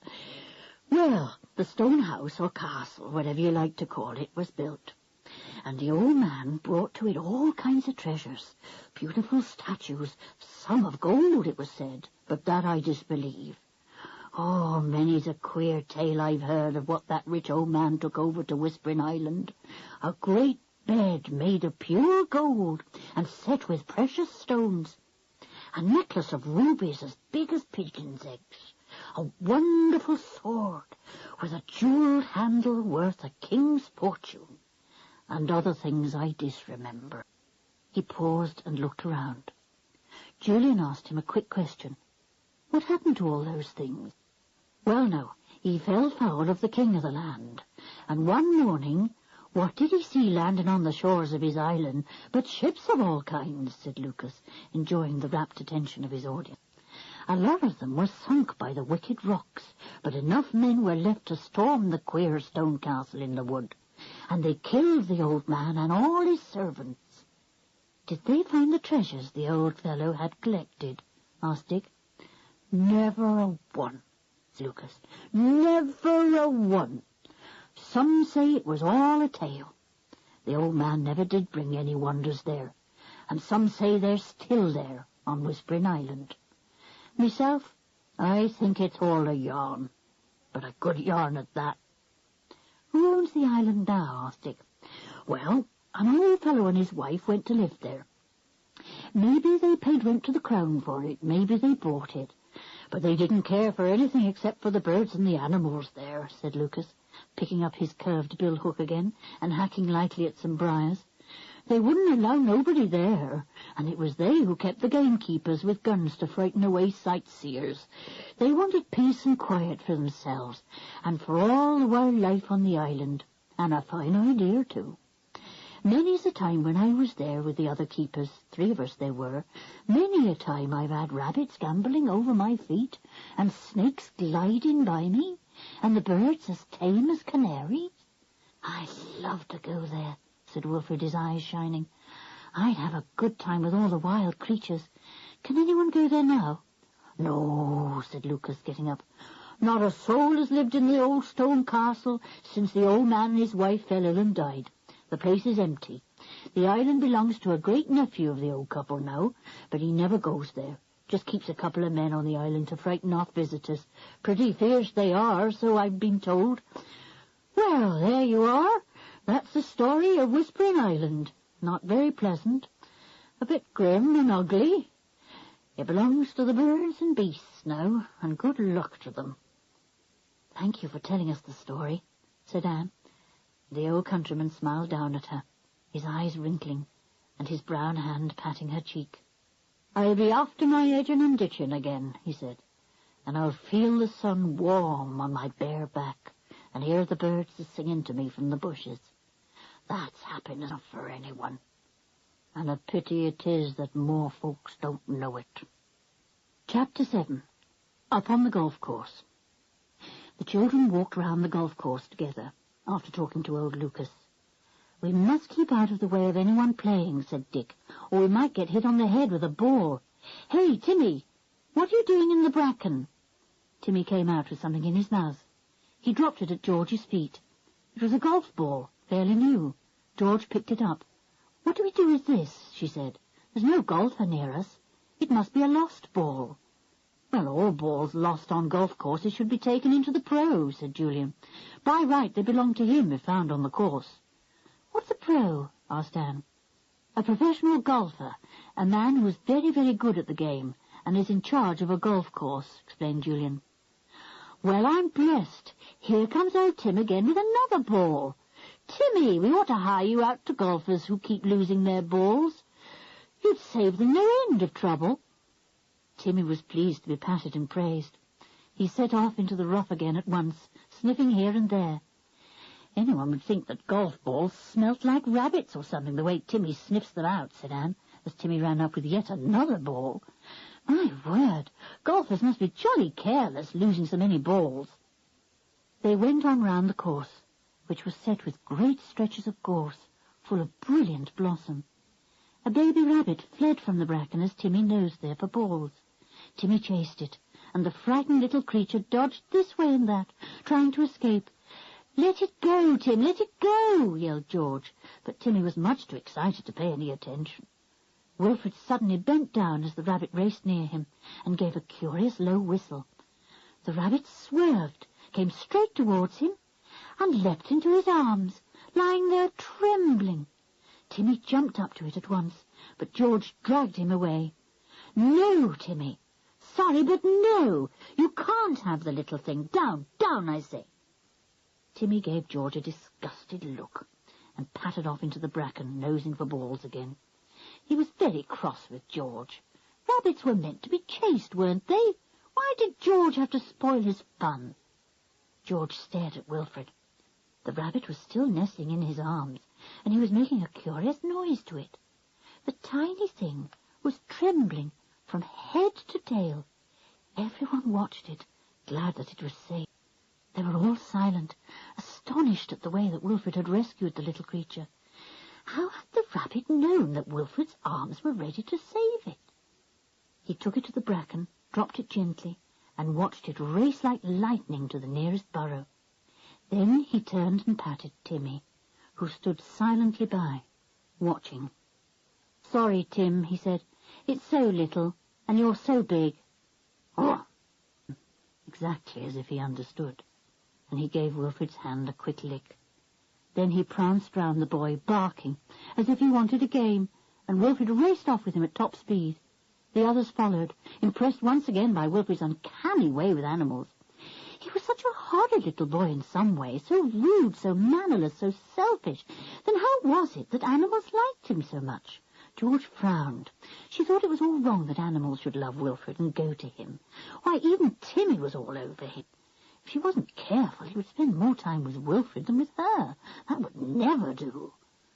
Timmy found 5 more balls, and soon Julian's pockets were heavy with them. They made their way to the small clubhouse in the distance, meaning to give in the balls. It was set in a little dip, and looked friendly and welcoming. They all went in at the door, and Julian walked over to the Pro, who was checking some scorecards. He emptied his pockets of balls, and grinned. "A present from our dog," he said. "My word, did you find all those?" said the Pro, pleased. "Not bad ones either. I'll stand you all some lemonade or orangeade. Which will you have?" They all had orangeade, and the Pro sent a packet of biscuits to Timmy, who was waiting patiently outside. He was delighted. "We're staying in that little cottage up on the hillside," said Dick. "Do you know it?" "Course I do," said the Pro. "My grandmother lived there once upon a time. You've a wonderful view there, haven't you? One of the finest in the world, I reckon. You can see Whispering Island from there, too. Ought to be called Mystery Island. It's said that folks have gone there and never come back." "What happened to them?" asked Anne. "Oh, well, maybe it's all a tale," said the Pro. "There's supposed to be some priceless things there packed away somewhere, and collectors from all over the world have come here and tried to get over to that island, not to steal, you understand, but just to see if they could find anything worthwhile and buy it for museums, or maybe for their own collections. It's said that there are statues in the wood, white as snow, but that I never did believe." "And didn't the collectors ever come back?" asked Julian. "It's said that a lot of them didn't," said the Pro. "But that may be all silly tales. But I do know that 2 men came down here from some museum in London and hired a boat to go across. They took a white flag with them so that the 2 keepers wouldn't shoot at them. And after that nobody heard a word about them. They just disappeared." "Well, what could have happened to them?" asked Julian. "Nobody knows," said the Pro. "Their boat was found miles out to sea, drifting and empty. So the police reckoned a mist came down. They lost direction and ended by drifting way out to sea." "But did they jump out of their boat and try to swim back and get drowned?" asked Dick. "Or did a passing steamer or yacht save them?" "They weren't picked up, that's certain," said the Pro. "Else they'd have arrived safely back at their home sometime or other, but they didn't. No, I reckon the poor fellows were drowned. Of course, maybe they were shot by the keepers when they tried to land and their boat was set adrift." "Didn't the police do anything?" asked Julian, puzzled. "Oh, yes, they went across to the island in the Coast Guard patrol boat," said the Pro.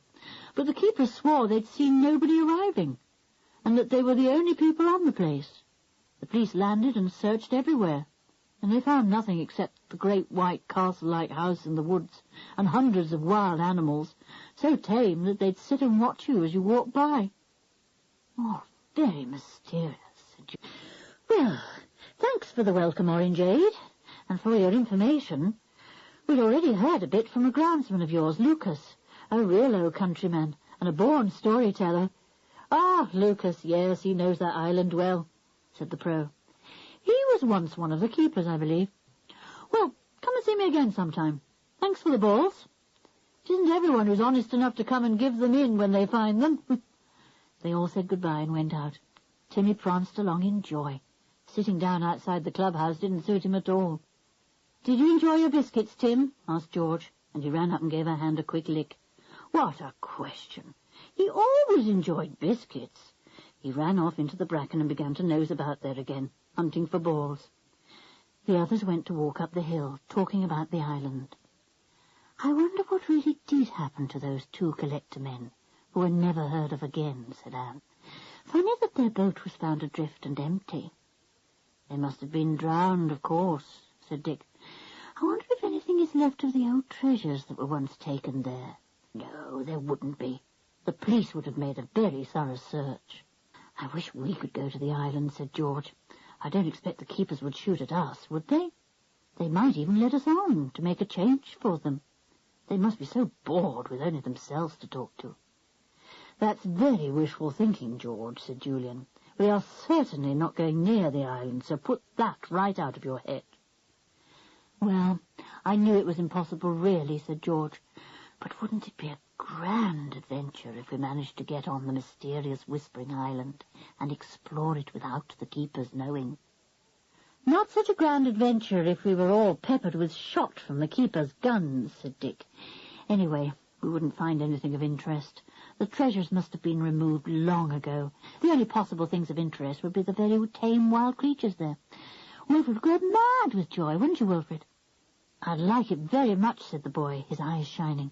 "What's more, I might hire a boat myself and row round the island to see if I could spot any animals there." "You'll do nothing of the sort," said Julian at once, "so don't try any silly tricks, see?" "I shan't promise," said Wilfred irritatingly. "You just never know." "Oh, yes, I do know. You're just trying to sound big," said Julian. "Come along quickly, everyone. It's past our dinner time. I'm ravenous." "What's for lunch, Anne?" "We'll open a tin of tongues," said Anne. "And there's plenty of bread left and lettuce, which I left in water, and tomatoes and heaps of fruit." "Sounds good," said George. "Dinner, Timmy, dinner!" And hearing that welcome word, Timmy shot up the steep hill at top speed, his tail waving joyously.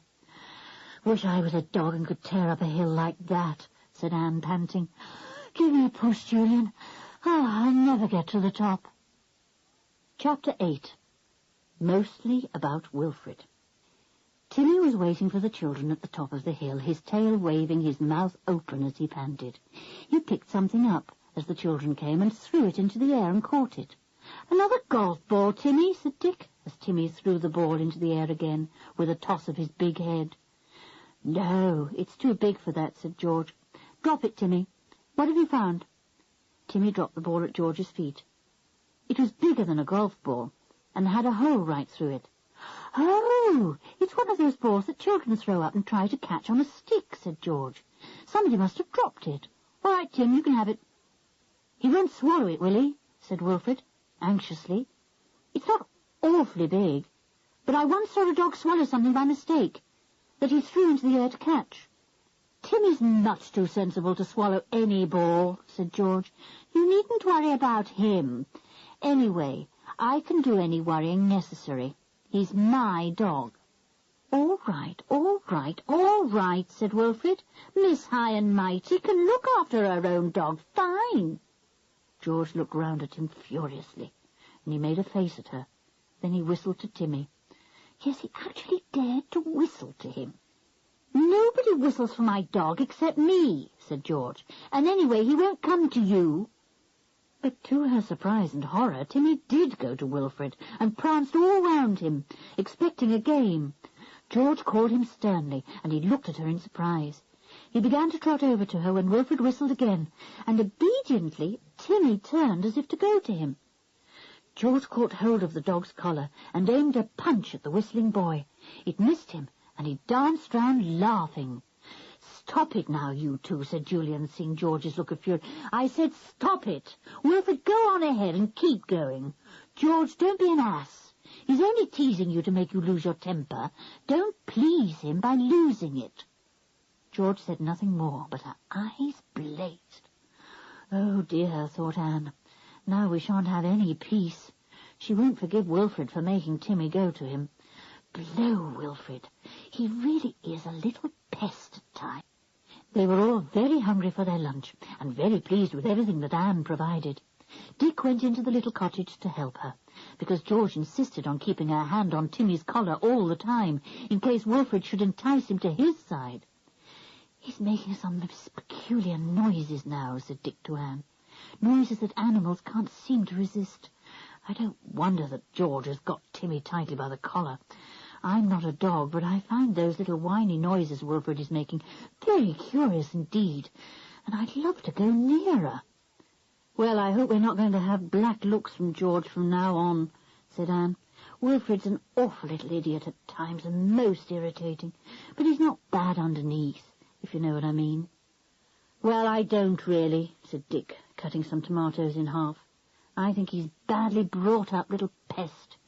And if I were a dog, I'd bite him, not fawn on him. Have I cut up enough tomatoes, Anne?" "Good gracious, yes," said Anne. "However many do you think we're going to eat, 40 or 50? Look, you open this tin for me, Dick. I do so hate opening tins. I nearly always cut myself." "Don't you ever open one again, then," said Dick. "I'm the official tin opener from now on. Dear old Anne, whatever should we do without you? You take everything on your shoulders, and we just let you. George ought to help more. She's a girl like you, but she never gets the meals or anything. I'll tick her off one of these days." "No, don't," said Anne in alarm. "I like doing things on my own. George would only break things or upset them.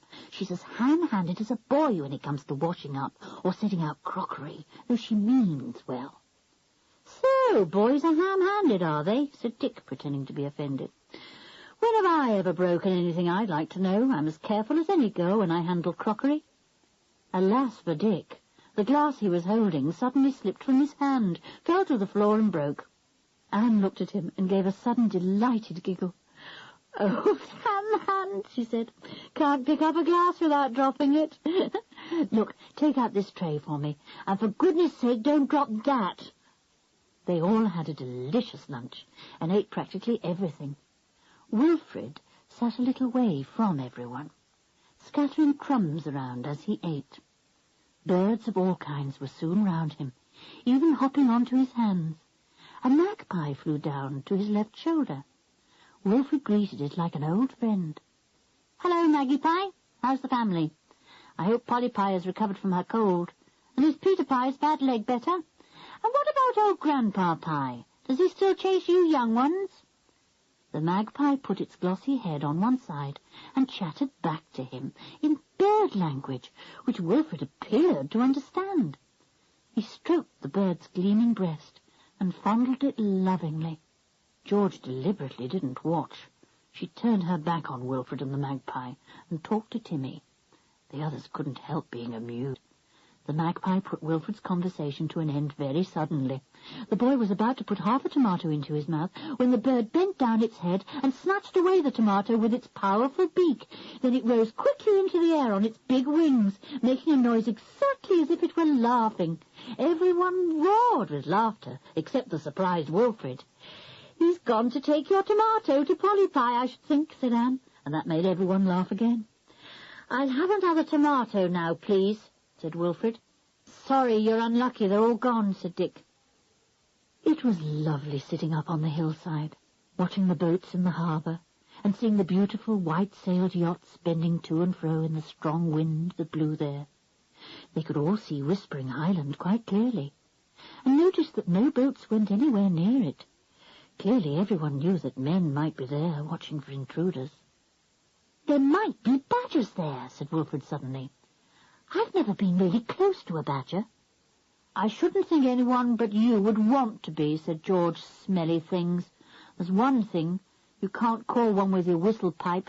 There aren't any here." "Wilfred, get out your pipe and make the little rabbits come again," said Anne suddenly. "While we're all sitting here quietly. Would they come?" "Yes, I think so," said Wilfred, and felt in his pocket. He felt in another pocket, and looked worried. Then he stood up and patted himself all over, looking really distressed. He stared round at the others, anguish on his face. "It's gone," he said. "I must have lost it. It's gone. I'll never have another like it, never." "Oh, it must be in one of your pockets," said Dick, touched by the look on the boy's face. "Here, let me feel." But no, the pipe wasn't there. Wilfred looked as if he were about to burst into tears. He began to hunt all round, and everyone helped him. No, not quite everyone. George didn't. Dick glanced at her and frowned. George was pleased that the precious pipe was lost. How she must dislike poor Wilfred. Well, he was dislikable at times, no doubt about it, but he was so distressed now that surely nobody could help feeling sorry for him. George got up and began to clear away the remains of the meal. She carried plates and glasses to the hut, and after a while Anne followed her. "I'm sorry for poor old Wilfred, aren't you?" she said. "No, I'm not," said George shortly. "Serves him right. I hope he never finds his silly pipe. That'll teach him not to try and get Timmy away from me." "Oh, don't be silly. He only does it for fun," said Anne, shocked. "Why do you take things so seriously, George? You know Timmy loves you better than anyone in the world, and always will. He's your dog, and nobody else's. Wilfred's only teasing you when he tries to get Timmy to go to him." "Timmy goes, though," said George desperately. "And he shouldn't. "He can't help it, I think," said Anne. "Wilfred has some peculiar attraction for animals, and that little whistle pipe of his is like a magic call to them." "I'm glad it's gone," said George. Glad. "Then I think you're silly and unkind," said Anne, and walked off, knowing that she could do nothing with George in this mood. She worried a little as she went. Did George know where the pipe was? Had she found it and hidden it or destroyed it? No. George could be difficult and unkind at times, but she wasn't mean.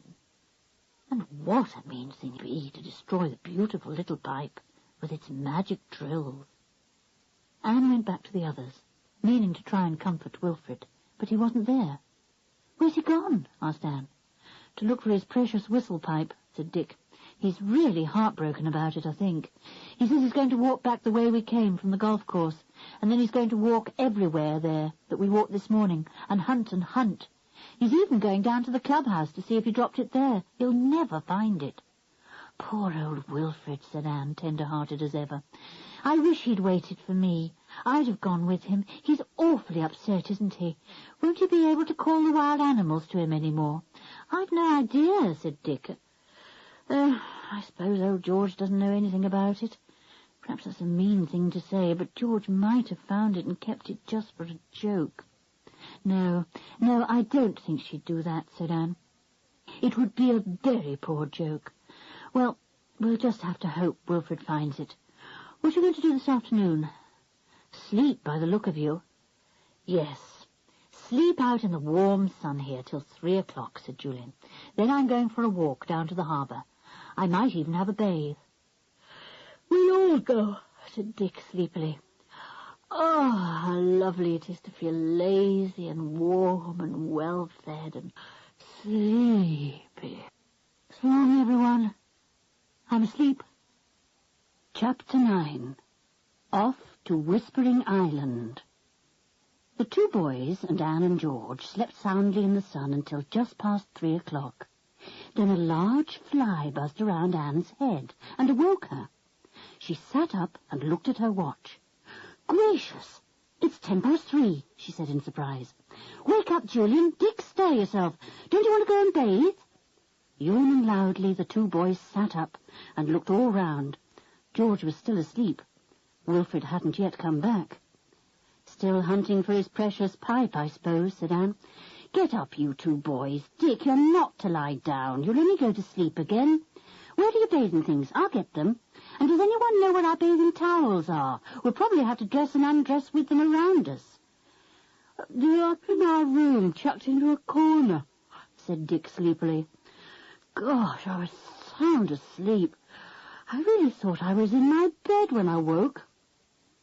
Anne went to fetch the bath towels and the bathing things. She called back to the boys. I've got everything. Buck up, Julian. Don't go to sleep again. Right, said Julian, sitting up and stretching himself. Oh, this sun is glorious. He poked Dick with his toe. Get up. We'll leave you behind if you snore again. George, goodbye. We're going. George sat up yawning, and Timmy stood over her and licked her cheek. She patted him. All right, Timmy, I'm ready. It's so warm that I'm longing for a dip, and you love it too, Tim. Carrying their bathing things, they made their way down the hill and across a stretch of moorland to the edge of the sea, Timmy running joyously behind them. Beyond lay Whispering Island, a great tree-clad mass, and all around and about little boats plied, and yachts sailed in the wind, enjoying themselves in the great harbour, which stretched far beyond the island to a big seaside town on the opposite coast. The 4 went behind some rocks and stripped off their clothes, emerging 3 minutes later in their scanty bathing things. Anne raced to the edge of the water and let it lap over her toes. Lovely, she said. It's not a bit cold. I shall enjoy my swim. Woof, said Timmy and plunged into the water. He loved the sea too, and was a fine swimmer. He waited for George to come in and then swam to her. She put her arms round his neck and let him drag her along with him. Dear Timmy, how strong he was, thought George. They had a wonderful time in the water. Further out, the waves were big and curled over like miniature waterfalls, sweeping the children along with them. They yelled in joy and choked when the water splashed into their mouths. It was an ideal day for bathing. When they came out, they lay on the sand in the sun, Timmy beside George, keeping guard as usual. It was really warm. George sat up and looked longingly out to sea, where the wind was whipping up the waves tremendously. Wish we had a boat, she said. If we were back home, I could get out my own boat, and we could go out in the cool breeze and get dry. Julian pointed lazily to a big notice not far off.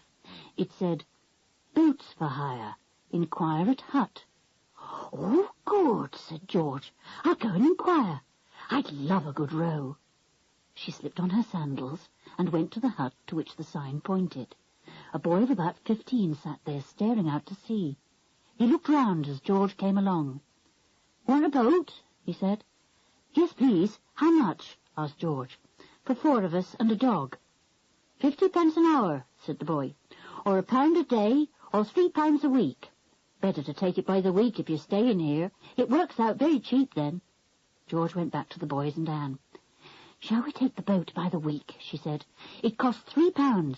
We could do lots of rowing about, and it would be fun. Right, said Dick. Anyone got any money? There's some in my pocket, but not enough, I'm afraid, said Julian. I'll go and fix up the boat for us to have tomorrow. We'll take it for a whole week. I can easily bring the money with me in the morning. The boat boy was very obliging. You can have the boat today and onwards if you like. You needn't wait till tomorrow, he said. I know you'll bring me the money, all right. So, if you'd like to have it this afternoon, it's up to you. Choose which boat you like. They're all the same. If you want to take it out at night, too, and do some fishing, you can. But tie it up safe, won't you?" "Of course," said Julian, going to look at the boats. He beckoned to the others, and they all came over. "Any boat we like, day or night," said Julian. "Which do you fancy? Starfish, Splasher, Adventure, Seagull, Rockabye? They all look good, sound little boats to me." "I'd like Adventure, I think," said George, thinking that particular little boat looked sturdy, clean, and sound. "Nice name, nice little boat." So Adventure it was, and a jolly good name for any boat of ours, said Dick, pushing it down to the sea with Julian. "Whoosh!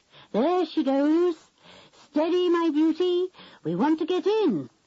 Chuck in all our clothes, George. We can dress when we feel cold." Soon they were all in the boat, bobbing about on the waves. Julian took the oars and pulled out to sea. Now they were in the full breeze, and a spanking one it was, too. "I'm certainly not hot any more," said George, putting her bathing towel round her shoulders. The tide was running out, and pulled the boat strongly out to sea.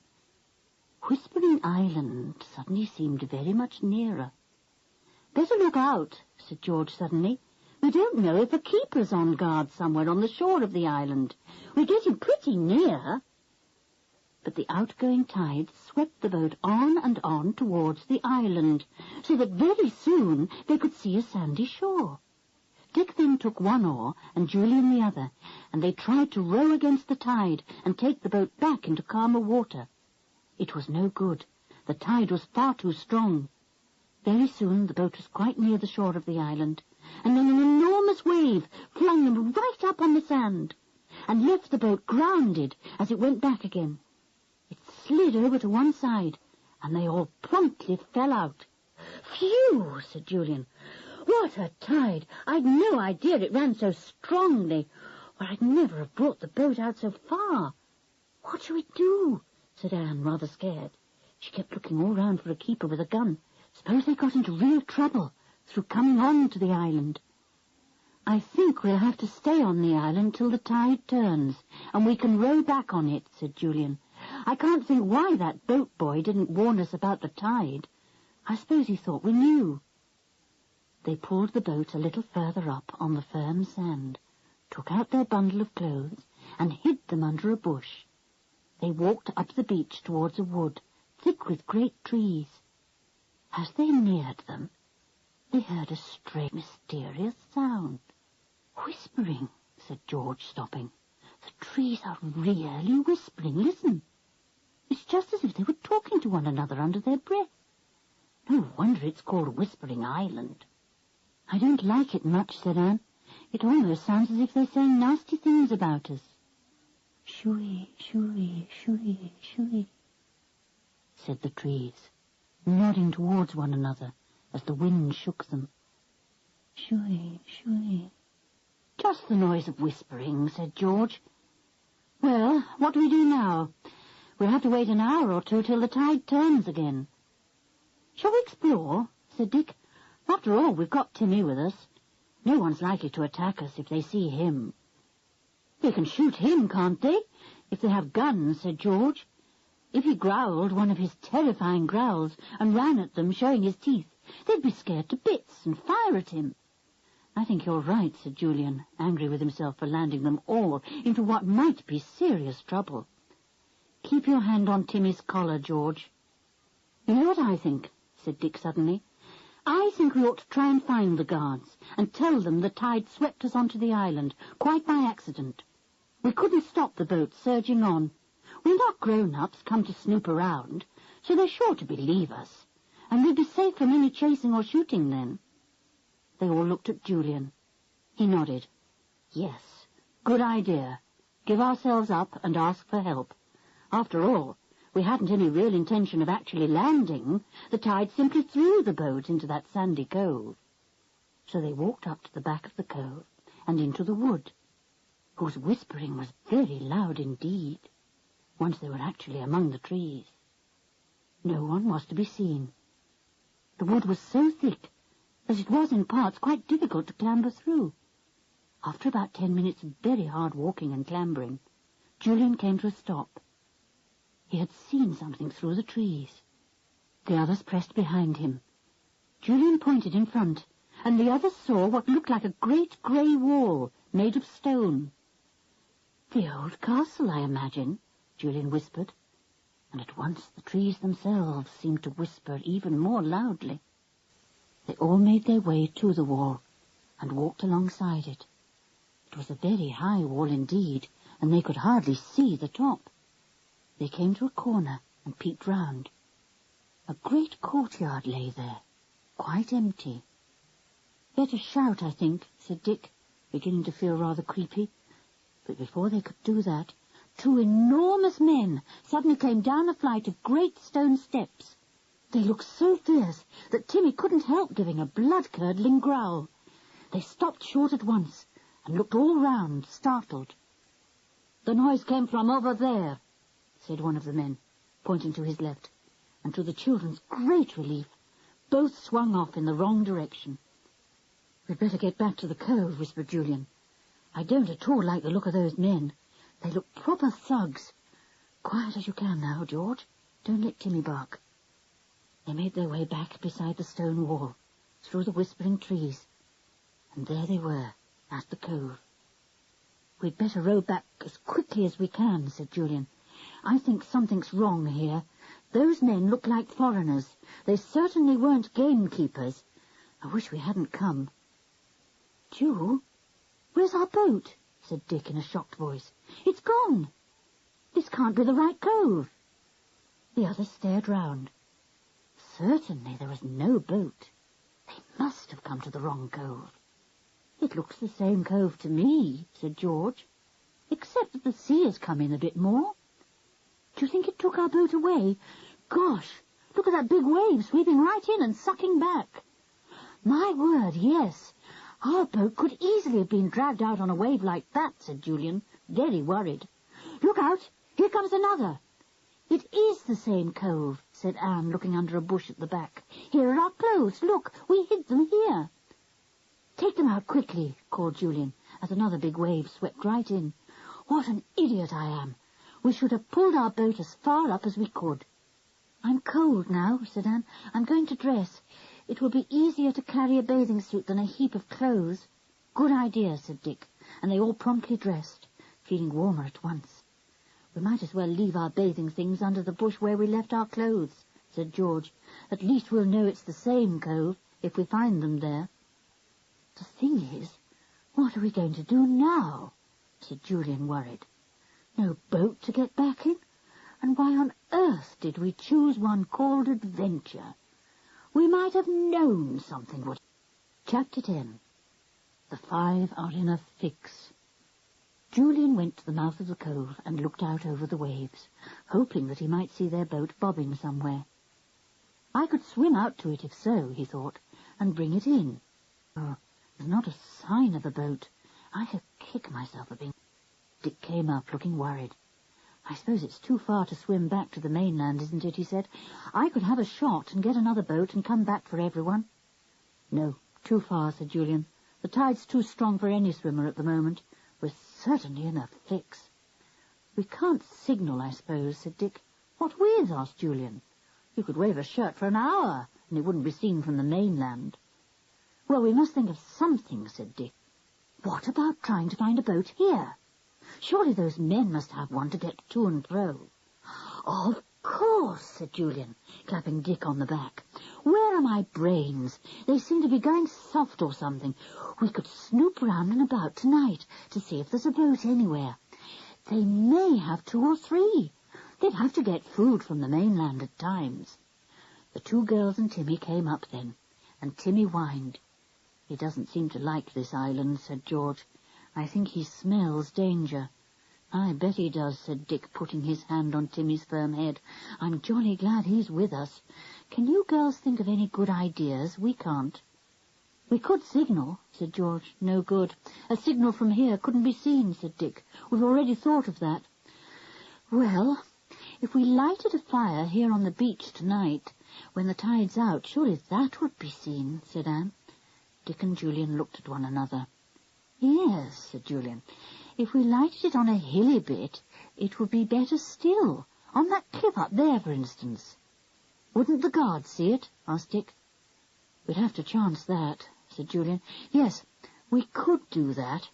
Good idea, Anne. I say, we're going to get jolly hungry, aren't we? Anyone got anything to eat? I've 2 bars of chocolate. Bit soft now, though, said George, digging into the pocket of her shorts. And I've some peppermint, said Anne. What about you boys? You always take barley sugars about with you, Dick. Don't say you haven't any just when we could all do with them. I've a new packet, said Dick. Let's all have one now. He pulled the packet from his pocket and handed it round. Soon they were all sucking barley sugars.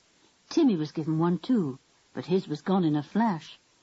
Wasted on you, Tim, absolutely wasted, said Anne.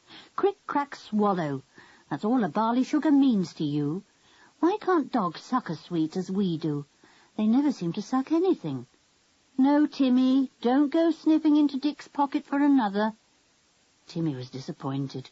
He went snuffling round the cove, and then, scenting a rabbit smell, he followed it with his nose to the ground. The children didn't notice that he had disappeared, but went on talking, trying to solve their very real difficulty. No boat, no food, no way of getting help except by signalling in some way. Not very funny, thought Dick. And then, very suddenly, a loud sound broke the silence. Crack! Everyone jumped up at once. That was a gunshot, said Dick. The keepers. But what were they shooting at? Where's Timmy? Cried George, looking round. Tim? Tim? Where are you, Tim? Everyone's heart went cold. Timmy? No, the shot couldn't have been meant for old Timmy. Surely the keepers wouldn't shoot a dog. George was nearly mad with dread. She clutched at Dick, tears streaming down her cheeks. Dick, it couldn't be Timmy, could it? Oh, Timmy, where are you, Timmy? Come to me. Listen a minute, George, said Dick, as shouts came from the distance. I thought I heard Tim whine then. Isn't that him coming through the bushes? There was the noise of rustling, as some creature pressed through the last year's old bracken fronds. And then Timmy's head appeared, his bright eyes looking for them. Oh, Timmy, darling Timmy, I thought you'd been shot, cried George, hugging the big dog. Did they shoot at you? Are you hurt anywhere? I bet I know why he was shot at, said Dick. Look what he's got in his mouth. Half a ham. Drop it, you robber, you. Timmy stood there, the ham in his mouth, wagging his tail joyously. He had felt hungry, and was sure the others did too, so he had gone a-hunting.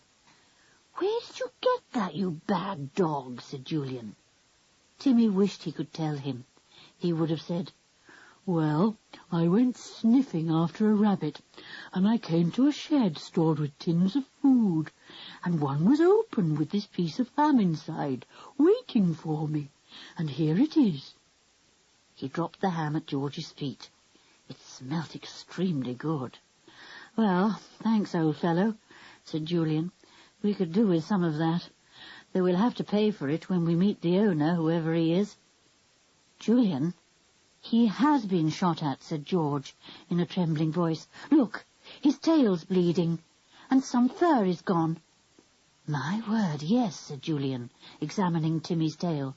Good gracious, those fellows mean business. I really think I'd better find them and tell them we're here, in case they take a pot shot at us, too. Well, let's go now, all of us, said Dick. They probably thought Timmy was a wolf or a fox or something, slinking through the trees. Poor old fellow. Timmy was not at all disturbed.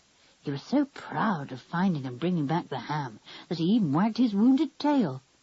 It's quite certain that no animals or birds will be tame and friendly on this island now, said Anne. They'll have been scared stiff by the gamekeepers potting at this and that. You're right, said Julian. It rather makes me think that the fellows on the island are no longer merely gamekeepers, put in to preserve the wildlife and to frighten sightseers away, but real fierce guards of some kind, like those 2 horrible men we saw in the courtyard. Well, what are they guarding then? Said George. That's what I'd very much like to find out, said Julian, and I think perhaps I'll snoop round a bit and see what I can discover. When it's getting dark, though, not now. "I wish we hadn't come," said Anne. "I wish we were safe in our cottage with Wilfred. I wonder if he's found his whistle pipe. Goodness, it seems ages since we hired that boat." "Can't we go quietly through the woods and explore a bit?" asked George, "or walk round the shore to see if there's a boat anywhere? I'm getting bored sitting here talking." "Well, I suppose old Tim would give us warning at once if he heard anyone near," said Julian, who was also longing to stretch his legs. "We'll go in single file, like Indians, and make as little noise as we can. Timmy can go ahead. He'll give us instant warning if we come near any of the keepers." They all stood up, and Timmy looked at them, wagging his nicked tail. "I'll look after you," said his two bright eyes. "Don't be afraid." They made their way carefully and quietly through the whispering trees, said the leaves above their heads, as if warning everyone to go as quietly as possible. And then suddenly Timmy stopped and gave a low, warning growl. They all stood still at once, listening. They could hear nothing. They were in a dense part of the wood, and it was dark and sunless. What was Timmy growling at? He took a step forward and growled softly again. Julian went forward too, as silently as he could. He stopped suddenly and stared. What in the world was that strange figure, gleaming out of the shadows? His heart began to beat loudly. The figure stood there, silently, an arm outstretched as if pointing at him. He thought it moved, and he took a step backwards in fear. Was it a ghost or something? It was so very white and shone so queerly. The others, coming up behind, suddenly saw it too and stopped in fright. Timmy growled again, and all the hackles on his back rose up. What was this? Everyone stood absolutely still, and Anne gave a gulp. She took hold of Dick's arm, and he held it tightly against him. And then George gave a very small laugh. To everyone's horror, she went forward and touched the hand of the gleaming figure. "How do you do?" she said. "It's so nice to meet a well-mannered statue." Well, a statue. Only a statue. It had looked so real standing there, and yet so ghostly. Everyone heaved a sigh of relief, and Timmy ran forward and sniffed at the statue's flowing robes. "Look around you," said Julian. "The wood's full of statues just here, and aren't they beautiful? I hope they don't suddenly come alive. They really look as if they might." Chapter 11. A strange discovery. The children were astonished to see so many gleaming statues standing in the darkness of the wood. They wandered round them, and then came to a large shed. They peeped inside. "Look here," said Dick, excited. "Long, deep boxes, strong as iron. And see what's in these two." They all came to look. In the first, packed in what looked like sawdust, was a beautifully carved statue of a boy.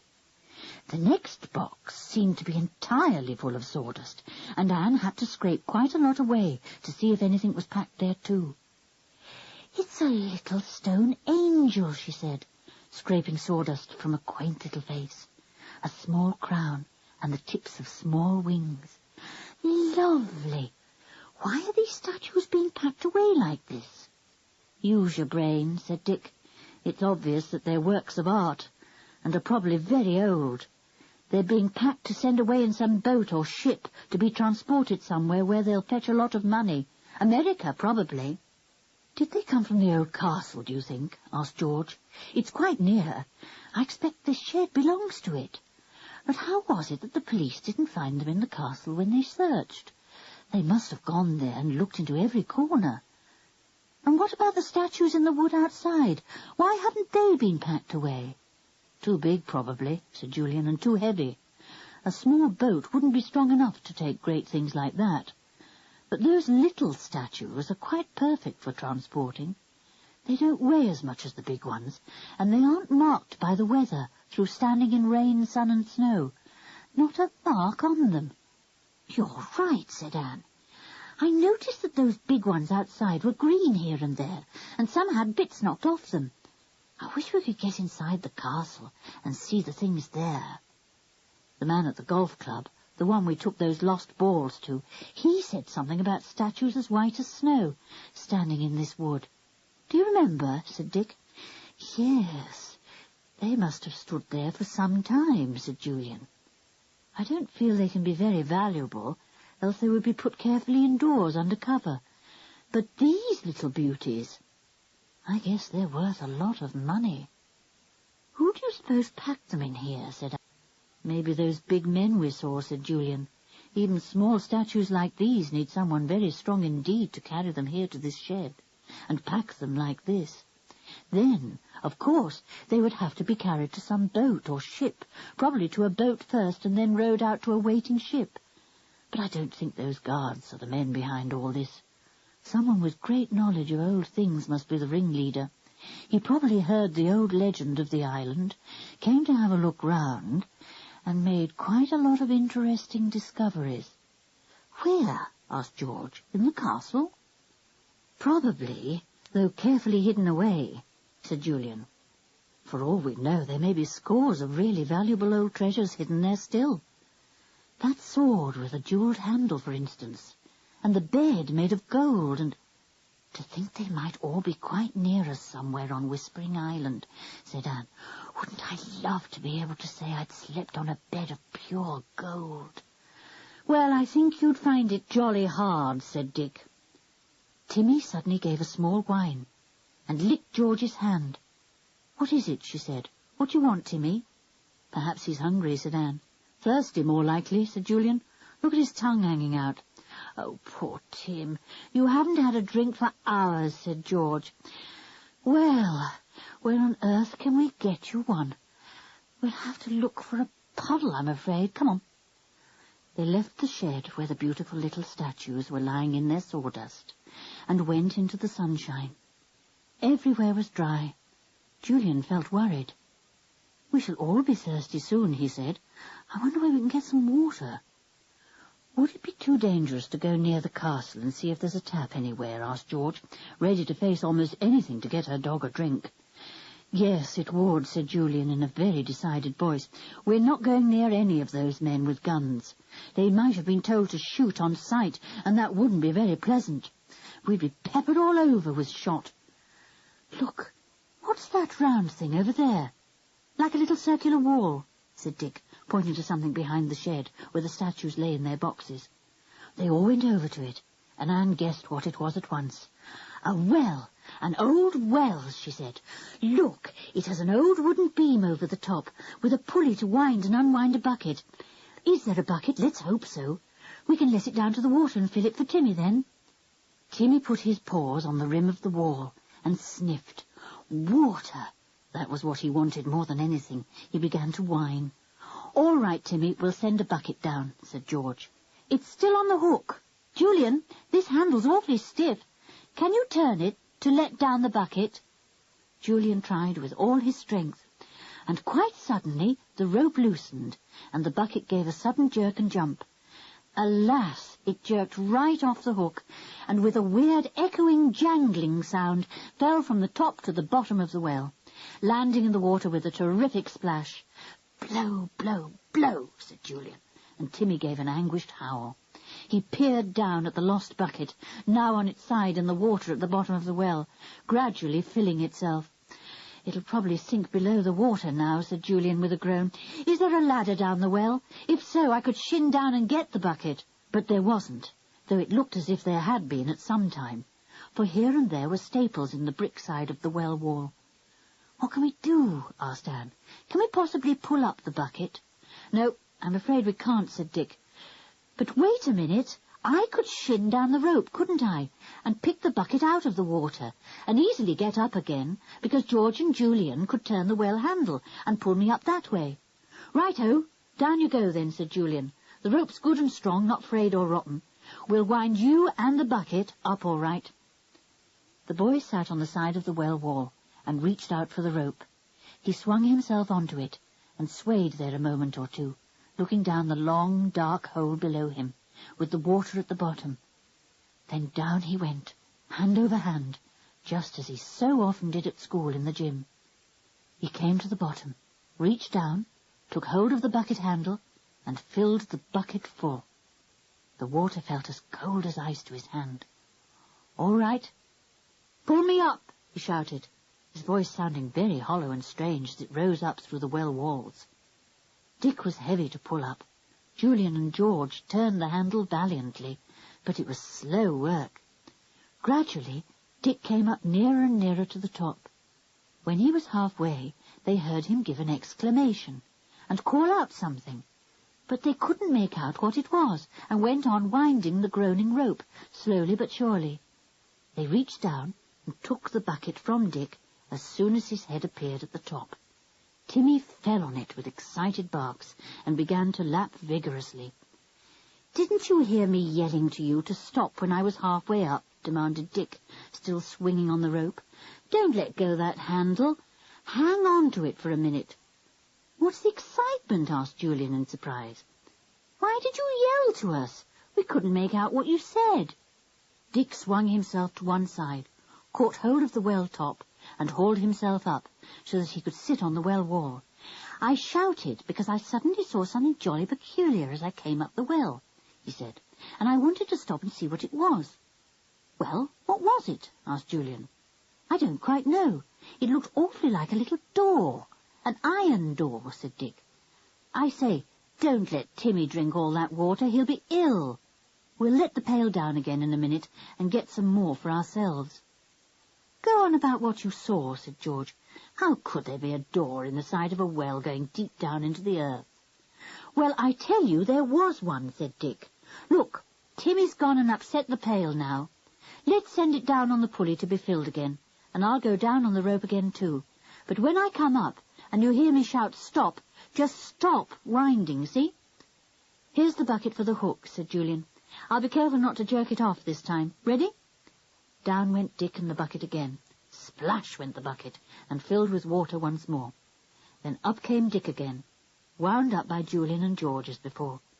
As soon as they heard him shout stop, they stopped their winding and peered down. They saw Dick peering hard at the side of the well wall, and pulling at it with his fingers. Then he shouted again, "All right, up we go." They hauled him up to the top, and he clambered off the rope, swung himself onto the well wall, and sat there. Yes, it is some kind of opening in the well wall. It is a door, and it has a bolt this side to undo, but it was too stiff for my fingers. I'd have to go down and jiggle it about with my knife before I could loosen it. "A door in a well? But where on earth would it lead to?" said Julian, astonished. "That's what we're going to find out," grinned Dick, rather pleased with himself. "Who would ever think of putting a door in the side of a well? Somebody did, but why? Very cunning and mysterious and unguessable. I rather think I'll go straight down again and see if I can't open that door and discover what it leads to." "Oh, do, Dick, do," said George. "If you don't, I will. Hang on to the rope. Down I go again," said Dick. And down he went, much to Timmy's surprise. The others looked down anxiously. Could Dick open the well door? What would he find behind it? "Quick, Dick, quick. Everybody's waiting for you." Chapter 12. A Great Surprise and a Shock for George. As soon as Dick shouted stop, Julian and George hung onto the rope to stop it going down any further. Dick was swinging just opposite the strange door. He began to feel round it and to jiggle it. It had no lock, apparently, but there was a bolt on his side. He tried to push back the bolt, and suddenly it came away from the door and dropped down into the well. It had rusted so much that it could not even hold to the door, once it was handled. The door felt loose, now the bolt was gone. Dick ran his hands round it, trying to loosen it further, and banged it with his fist. Rust fell off it, and Dick's hands were soon brown with the old rust. He saw a little knob at the top of the door, and gave it a tug. Ah! The door felt looser now. He ran his knife all round the edges, scraping away all the rust he could find. Then he managed to get his strongest knife blade in between the door edge and the well wall, and used it as a lever to force the door open. It opened slowly and painfully, with creaks and groans. It was about 18 inches high, and not quite so much wide. Dick pulled it back with difficulty, and then peered through the hole. He could see nothing at all but black darkness. How very disappointing. He fumbled in his pocket to see if he had a torch. Yes, good. He shone it through the little door, his hand trembling with excitement. What would he see? His torch was small and not very powerful. The light fell first of all on a face with gleaming eyes, and Dick had such a shock that he almost fell down the well. The eyes seemed to glare up at him in a very threatening manner. He switched his torch to the right, and yet another face gleamed up at him. A queer face, thought Dick. Yellow as can be. Yellow, yellow. I believe that face is made of gold. His hand was trembling even more. He shone his torch here and there through the opening, catching first one yellow face in its light, and then another. The faces had yellow bodies, too, and their eyes glinted very queerly. I believe, yes, I really do believe, I found the hiding place of the golden statues, thought Dick, and those gleaming eyes must be precious jewels. My word, I did have a shock when I saw them all looking at me. Whatever is this place they're in? Dick, what can you see? Do tell us, yelled Julian. And poor Dick almost fell off the rope when the shouts echoed round him. Pull me up, he shouted. It's too extraordinary for words. Pull me up and I'll tell you. And before a minute had passed, he was standing by the others, his eyes gleaming almost as brightly as the eyes of the golden statues, his words tumbling over one another. That door leads into the place where all the treasures are hidden. The first thing I saw was a golden statue staring at me, brilliant eyes and a yellow face, a golden face, real gold. There are dozens of them. I don't think they liked me much. They glared so. Thank goodness they didn't say a word, though I half expected them to. My word, what a hiding place, right down under the earth. There must be another entrance to it, said Julian, thrilled to hear such extraordinary news.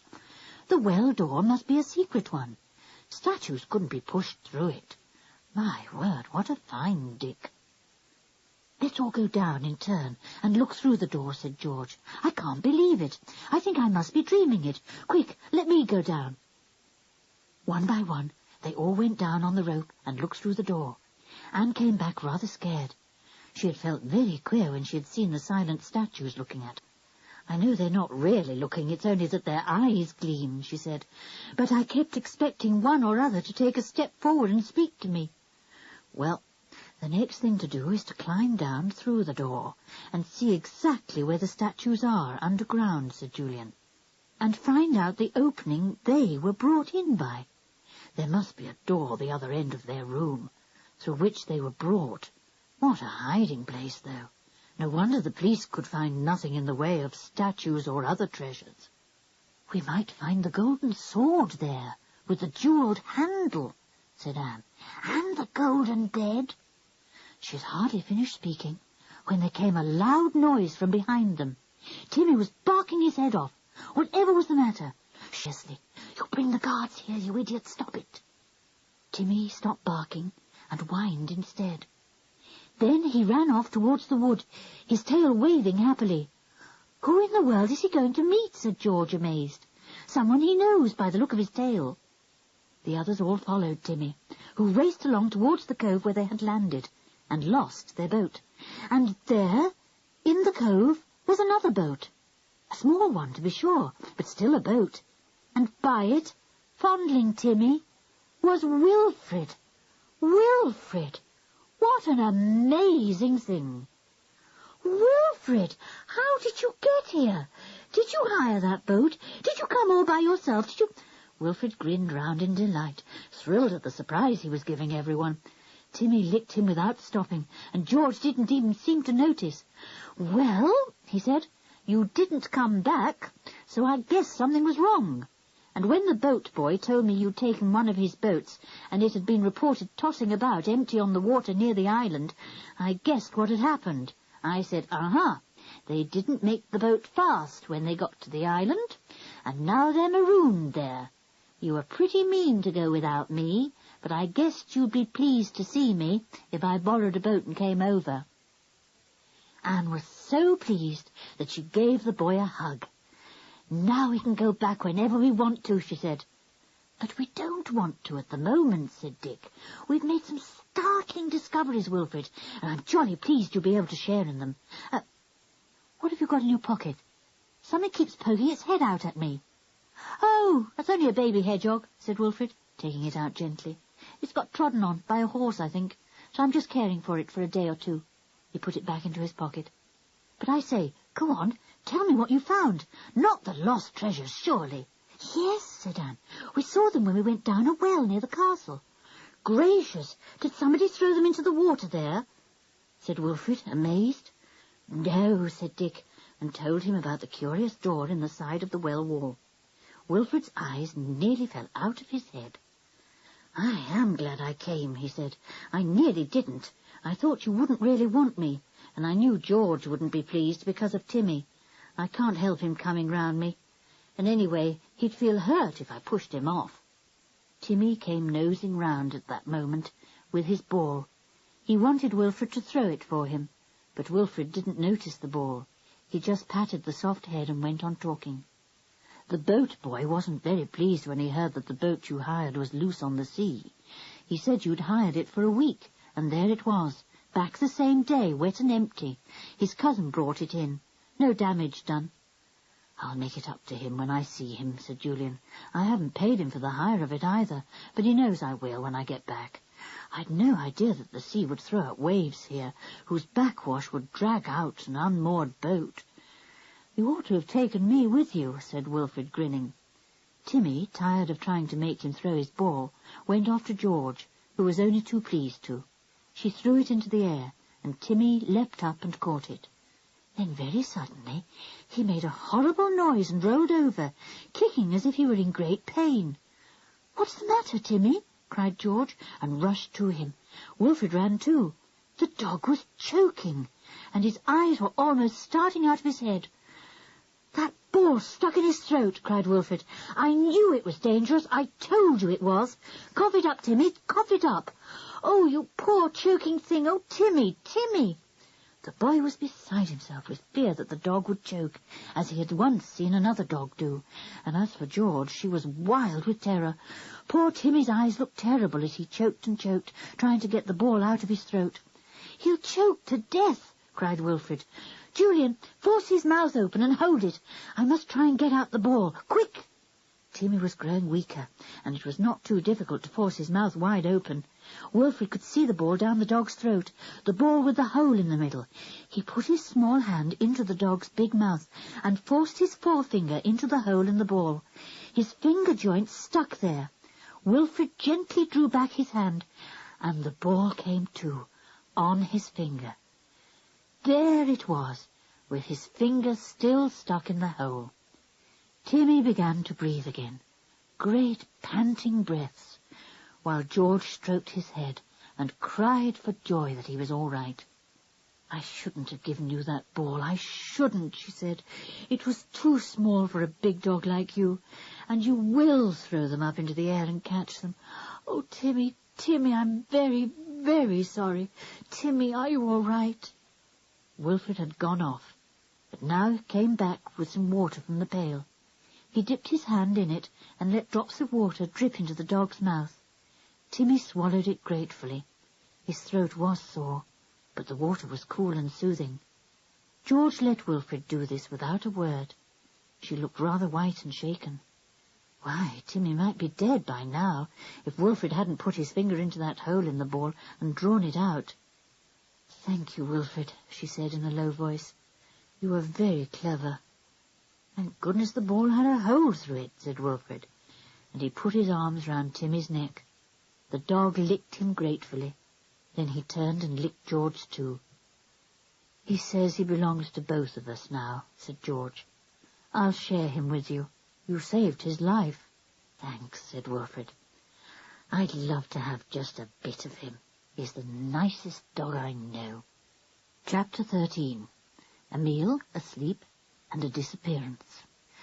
I feel hungry again, said George, who always had a very good appetite indeed. We've finished all that ham, haven't we? I had to give old Timmy some. What about a barley sugar, Dick? 2 more left for each of us. Just 10, said Dick, counting. Sorry, Timmy, old thing. None for you this time. Have one, everybody. We'll have 5 left then. Oh, I quite forgot to tell you, said Wilfred, taking a barley sugar.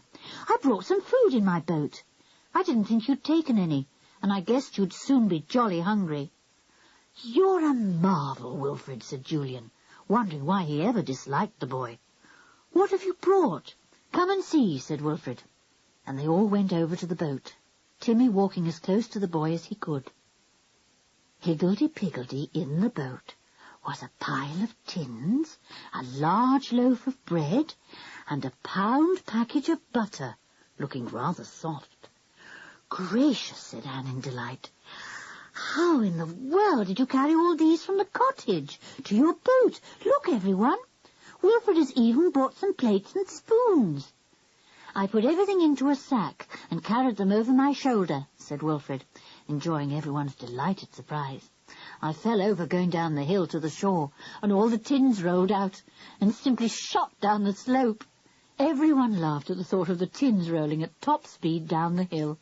Anne slipped her arm through Wilfred's and gave it a squeeze. You did jolly well, she said, and Wilfred beamed at her, astonished and pleased at everyone's warm friendliness. Timmy went to the boat and began sniffing at the bread. Then he turned and barked as if to say, Is there anything here for me? Wilfred understood at once. Oh, yes, Timmy, he said. I brought a special tin of dog meat for you. Here you are, a large tin of waggo meat. Timmy recognized the tin at once and barked joyfully. He pawed Wilfred as if to say, Come on then, open it, I'm hungry. Anyone got a tin opener? Said George. It would be too dreadful if we couldn't open the tins. Gosh, I never even thought about that, said Wilfred. What an ass I am. It's all right. I've got a thing on my pocket knife that's supposed to open tins, said Dick, taking out a very large closed knife.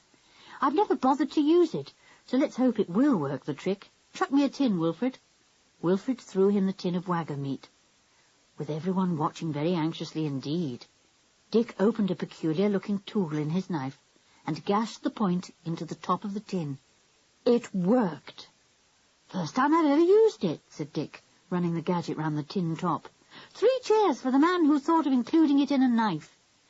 Will Timmy be able to swallow yet? Asked George, anxiously. His throat must still be hurting him where that wooden ball choked him.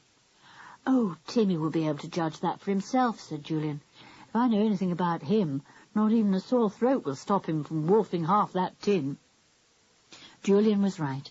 As soon as Wilfred scraped out a third of the meat with his knife onto a flat stone nearby, Timmy was wolfing it in great gulps. Nothing much the matter with your throat now, Tim, said Anne, patting him. Dear old Tim, don't ever choke again. I simply couldn't bear it. Let's have a meal ourselves now, said George. We'll open more of those tins. We don't need to be stingy about them, because we can leave in Wilfred's boat at any time and get back to the mainland. Soon they had opened a tin of tongue, 2 tins of fruit, and a large tin of baked beans. They cut the big loaf into 6 pieces, one for Timmy, of course, and then sat down at the back of the cove to feast. Best meal I ever had in my life, said Dick, enjoying himself. Tasty food, fresh air, sea nearby, sun on our heads, and friends sitting all round me. Off, said Timmy at once, and gave Dick a very wet lick. He says he couldn't agree more, said Anne with a laugh. The sun's going down, said George. What are we going to do? Go back to the mainland in Wilfred's boat, or stay here for the night? Stay here, said Julian. Nobody knows we're here, and I want to snoop round a bit tonight, when those men can't see me. There's a lot of things that puzzle me. For instance, how on earth do they send away the things from here, such as those packed statues we saw? It must mean that a fairly big vessel comes along to collect them, I suppose. And I'd like to know how many men there are on the island, presumably the guards we saw with guns, and the men who have found that underground cave, where everything was hidden. Then we'll go back, tell the police, and leave things to them. Couldn't Wilfred take the 2 girls back to the mainland and then come back with the boat, said Dick. I don't think we ought to let them run any risk. Before Julian could reply, George spoke quickly and crossly. We're staying here, though Anne can go back if she wants to, but Timmy and I are staying with you boys, so that's that. All right, no need to shout, said Dick, pretending to cover his ears. What about you, though, Anne? You're the youngest, and I'm staying, said Anne. I'd be worried stiff all night if I left you on the island, and I certainly don't want to miss any excitement. Right, said Julian. We all stay, then. Wilfred, did you know that Timmy has his nose in the pocket where you keep your hedgehog? Yes, they're just making friends, said Wilfred. Anyway, the hedgehog's only a baby. His quills won't prick Timmy's nose. They're still too soft. He's a dear little thing. I thought I'd call him Spiky. Woof, said Timmy, quite agreeing. He was sitting between George and Wilfred, very happy indeed, for both fondled him and patted him at the same. I think I'll take a walk round the island, suddenly announced Wilfred. Timmy, like to come with me? Timmy got up at once, but George pulled him down. Don't be an ass, Wilfred, she said. Timmy's been shot at once by the men here, and I'm not going to risk it again. Besides, we don't want them to know we're here. I'd be very careful, persisted Wilfred. I wouldn't let them spot me. They didn't spot me coming over in the boat. Julian sat up very suddenly. How do we know they didn't? He said. I never thought of that. They might have a telescope. They might keep watch all the time. They might even have seen us in our boat. After all, they can't risk being spied on. I don't think they could have seen us, said Dick. They would have made a search. I'm jolly sure they didn't see me, boasted Wilfred. They'd have been waiting for me on the shore if they had. He got up and looked all round. I think I'll go for my walk now, he said. No, you are definitely not to go for a walk, Wilfred, said Julian, and lay back in the sun again. It was sinking now, but still very bright. Dick began to think of the night, and how he and Julian would snoop round and find the way into that strange place underground, where those golden statues stood silently in the darkness. Then he fell fast asleep, and only awoke when Anne gave him a friendly punch. He sat up and began a long and leisurely conversation with his sister. And then Anne suddenly looked all round. Where's Wilfred? She said. They all sat up then and looked startled. Wilfred was nowhere to be seen. He must have slipped away without a sound, said Dick angrily. The little idiot!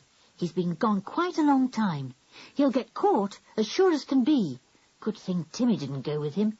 He might have been caught too and shot. George put her arms round Timmy in fear. Timmy would never go with Wilfred if I wasn't there too, she said. What a little fathead he is. I say, those men will guess there's someone else on the island with Wilfred, won't they? They might even make him tell all he knew, and where the boat is and everything. What shall we do? Said Anne. We'd better go after him. Timmy will track him for us, said George, getting up. Come on, Tim. Find Wilfred. Find that silly, disobedient boy, Wilfred. Timmy understood at once. He put his nose to the ground, found Wilfred's scent, and began to walk away. Not too fast, Timmy, said George, and he at once slowed down. George looked round at the little place among the bushes where they had been sitting. Had we better take a tin or two with us, she said. Yes, good idea, said Julian. You just never know. He and Dick took a couple of tins each, stuffed uncomfortably into their pockets. Blow, Wilfred. He must have gone in this direction, said Dick. I never spotted him slinking away, the little nuisance. I'm surprised Timmy didn't make a sound. Track him, Tim, track him, said Anne suddenly, and she stopped. They all listened, and didn't at all like what they heard. It was Wilfred's voice, yelling in fright. Let me go! Let me go! And then a stern, loud and threatening voice came. Who are you with? Where are they? You're not alone, we're certain of that. Quick, we must hide, said Julian, angry and worried. Dick, Look about for a good place, and I will too. No good, said Dick. They'll beat everywhere for us. Better climb trees. Good idea, said Julian. Anne, come with me. I'll give you a shove up. Hurry, everybody. Hurry. Chapter 14. Wilfred has an adventure on his own. What about Timmy? He can't climb, said George fearfully. He might be shot. Put him under a bush and tell him to sit, said Julian urgently. He knows perfectly well what that means. Go on, George, quick. George took Timmy by the collar and led him to a very thick bush. She pushed him under it. He turned himself round, poked his nose out of the leaves, and looked at her in surprise. Sit and keep quiet, said George. Sit and keep quiet. Understand? Oof, said Timmy very quietly, and withdrew his nose, so that nothing of him could be seen at all. He knew perfectly well what George meant. Dick was giving Anne a shove up a tree, with drooping branches thick with leaves. Get as high as you can, he said in a low voice, and then stay put till you hear me call you.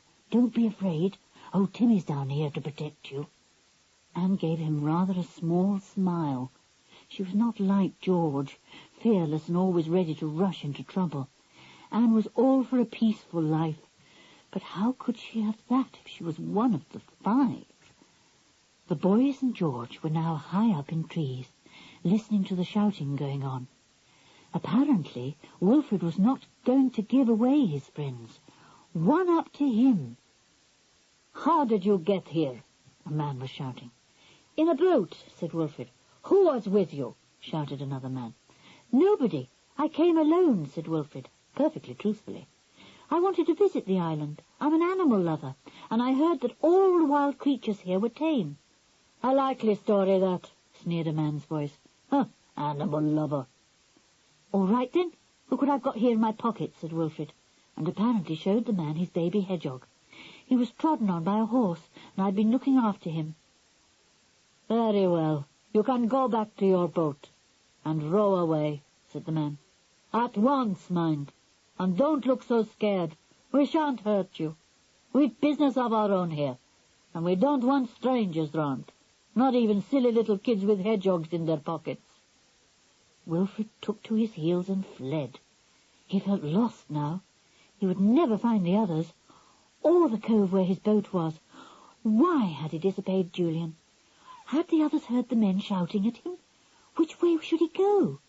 He had entirely lost his sense of direction, and had no idea whether to go to the left or the right. He began to panic. Where could the others be? He must find them, he must. He ran through the trees, wishing that Timmy was with him. Then he stopped. Surely this was quite the wrong way. He turned and went in a different direction. No, this couldn't be right either. He didn't recognize a thing. He thought he heard voices in the distance. He stood and listened. Could it be the others? If only George would tell Timmy to find him. But she wouldn't, in case he was shot at. Was that noise voices? Or was it just the wind? Perhaps it was the others looking for him. Wilfred rushed off towards the distant sound. But alas, it died down. It was only the wind. The trees thinned out into bushes. And then Wilfred suddenly saw the sea in the distance. Good! If he could get to it, he could walk round the shore till he came to his cove. He would know where he was then. He began to run towards the blue sea. Through the bushes he went, and came out at last onto what seemed to be a very high cliff. Yes, there was the sea, below and beyond. If only he could scramble down the cliff, he could bear to the right and at last come to his cove. He came to the edge of the cliff and looked down. And then he started back in fear. What was that noise? That awful, dreadful noise! It was like a giant wailing and wailing at the top of his voice, and wailing going up and down in the wind. Wilfred found his knees were shaking. He simply didn't dare go on. He sat down and tried to get his breath, putting his hands over his ears to keep out the horrible wailing. And then he suddenly remembered something, and heaved a sigh of heartfelt relief. Of course, these must be the Wailing Cliffs we were told about, he thought thankfully. We heard about the Whispering Wood, and it does whisper, and the Wailing Cliffs, and they do wail. At least it's really the wind, of course. But goodness, what a queer, strange sound. He sat for a while longer. Then, feeling much bolder, he went to the edge of the great cliff and looked over. He stared down in surprise. There's somebody down there. 3 or 4 people. Mustn't let them see me. They must belong to the men on the island. What are they doing down there? He lay down and peered over. 4 men were there. But as Wilfred watched, they disappeared. Where had they gone? He craned over the cliff to see. There must be caves in the cliff, I suppose, he said to himself. That's where they've gone. But I wish this wailing would stop. I shall start wailing myself in a minute. After some time, voices came faintly up to him as he lay watching, and he saw 2 men coming out on the rocks below again. What were they carrying? A long, deep box. Why, it looked exactly like one of the boxes in which the others had seen those beautiful little statues packed in sawdust. So that's how they get them away from here. Take them down through some passage in the cliffs to a waiting boat. Where's the boat, though? I can't see one. Not arrived yet, perhaps. He watched with intense interest as the men carried out box after box and piled them on a great flat rock that abutted on a stretch of fairly calm water. Big boxes, little ones, my word, those men have been busy lately, thought Wilfred, wishing and wishing and wishing that the others were with him. I wonder what's in them. Not the bed of gold, that's certain. I bet it would be far too big to put into a boat. Have to be pulled to pieces first. Hello, here comes another box. A small one this time. Good gracious. They'll soon need a steamer to take all these. Almost as he said the words, he saw a small steamer in the far distance. Well, there's the steamer just as I said. I bet the boat will appear soon and be loaded, and then chug off to the waiting steamer. But the steamer came no nearer, and no boats appeared. Waiting for the tide, I expect, thought Wilfred. Goodness, what will the others say when I tell them all this? They won't believe me, and I bet they won't scold me for going off by myself. He decided to go back and find the others, and tell them what he had seen. He set off, trying to remember the way. Surely he must be near the place where he had left them. And then, quite suddenly, someone leapt out from behind a tree and caught hold of him. "Let me go! Let me go!" shouted Wilfred in panic. And then he gave a cry of relief as he suddenly saw Timmy running towards him. "Timmy, save me!" But Timmy didn't come running to save him. He stood there, looking up at him, rather puzzled, while poor Wilfred went on struggling, really frightened. Then Wilfred heard a giggle. A giggle! Who in the world could be giggling just then? He forced himself to look around and saw Dick and Anne doing their best not to laugh, and George holding her sides. His captor let go of him and began to laugh too. It was Julian. "I say, this is too bad. You gave me a most awful fright," said Wilfred. "I've already been captured once this afternoon. Whatever do you think you're doing?" "Where have you been, Wilfred?" said Julian, rather sternly. "I forbade you to go for a walk, and you went." "I know, I went off by myself, and a man caught me and scared me. Then I ran away and lost myself. I couldn't find any of you," said poor Wilfred. "But, my word, I saw something very, very interesting on that walk of mine." "What?" asked Julian at once. "Let's sit down and I'll tell you," said Wilfred. "I feel quite shaky. You really were beasts to jump on me like that." "Never mind, Wilfred," said Anne, feeling sorry for the boy, who really did look rather shaken.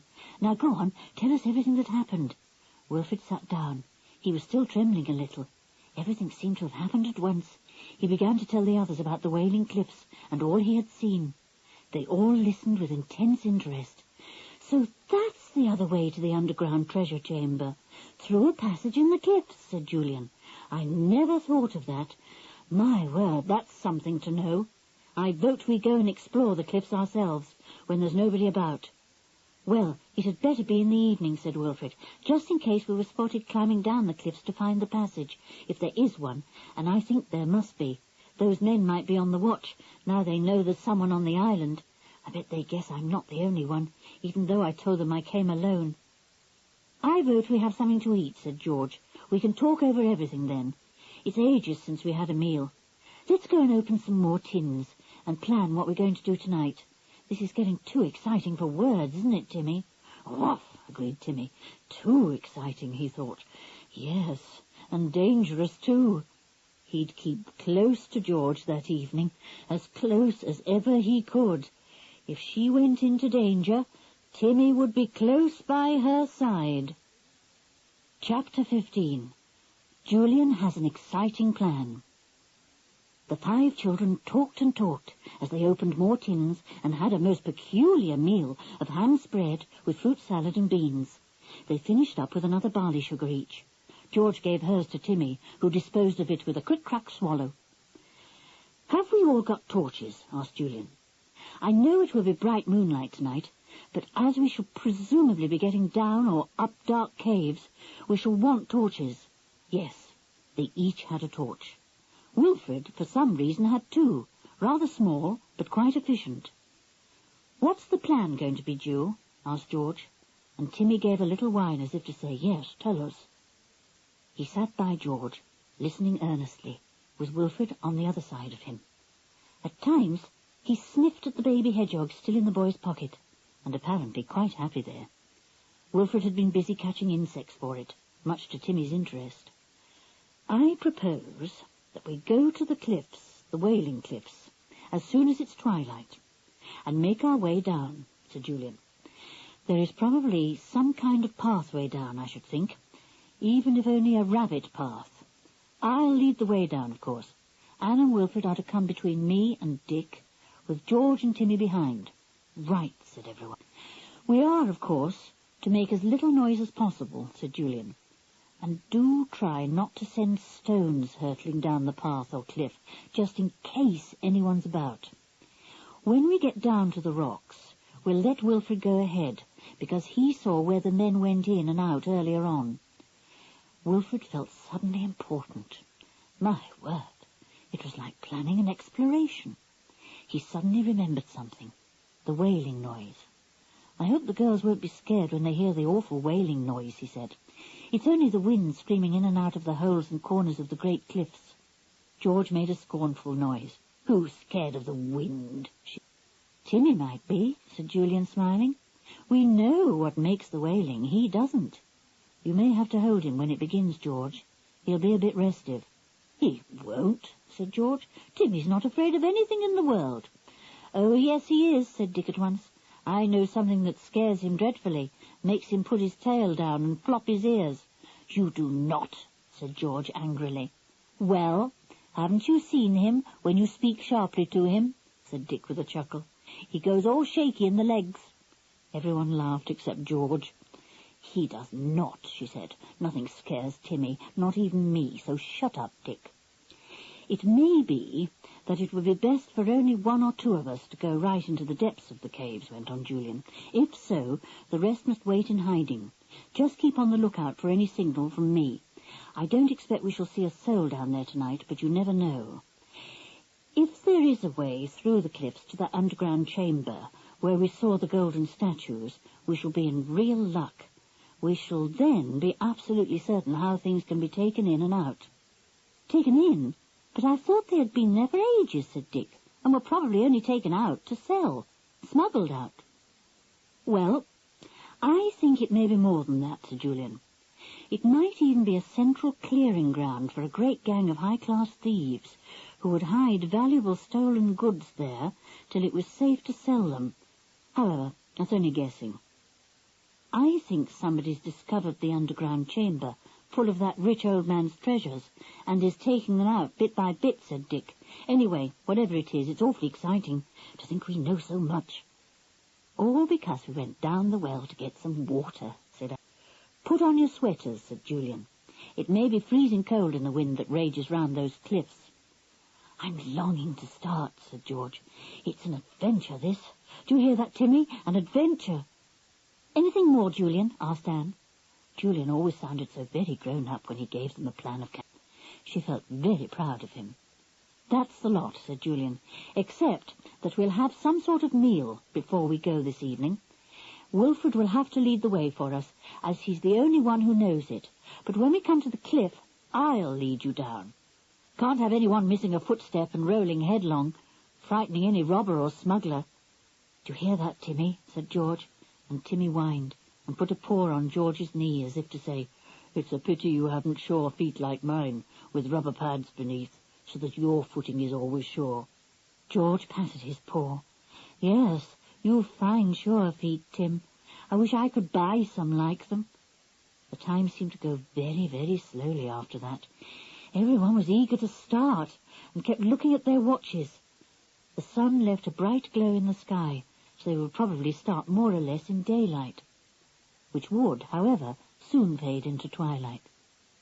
They had another meal, but strangely enough, nobody felt very hungry. "We're too excited," said Julian, giving Timmy a biscuit.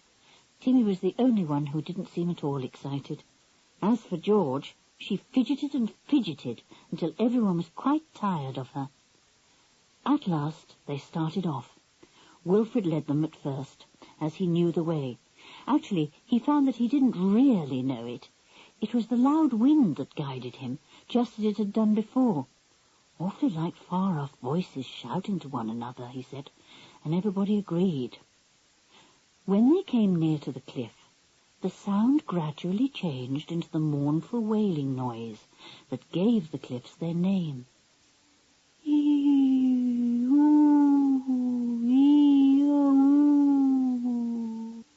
"Not very nice," said Anne, shivering a little. "It sounds as if someone is crying and sobbing and howling." "Good name for this place, Wailing Cliff," said Dick. "I say, what a wind up here. I'm glad my hair's my own. It would certainly be blown off it if it weren't. Hang on to old Timmy, George.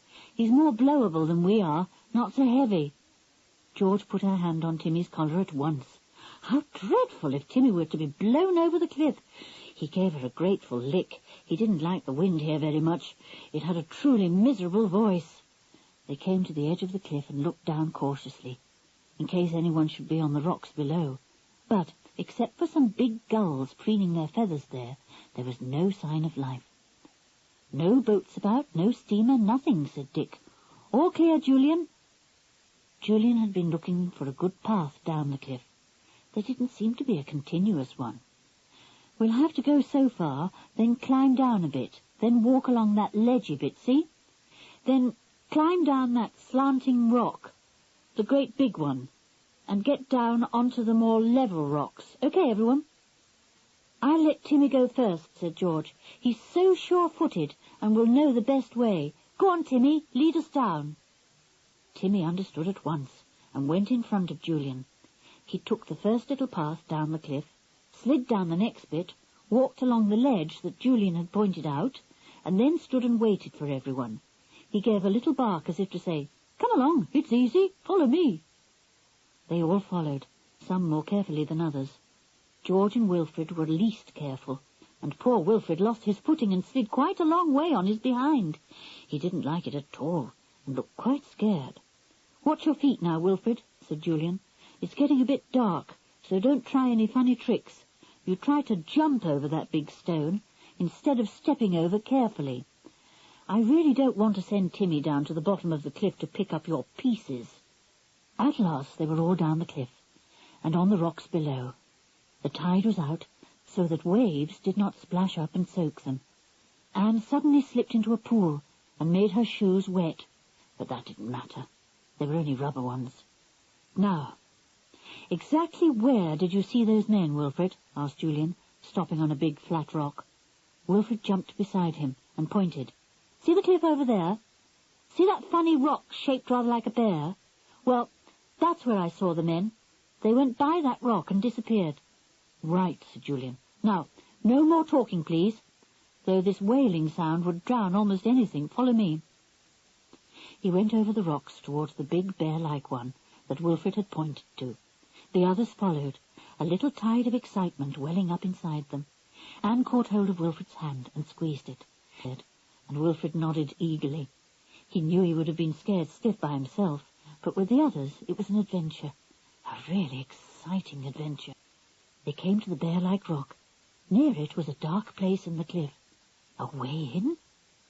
"That's where the men came out, Julian," said Wilfred, keeping his voice low. "Do we go in there?"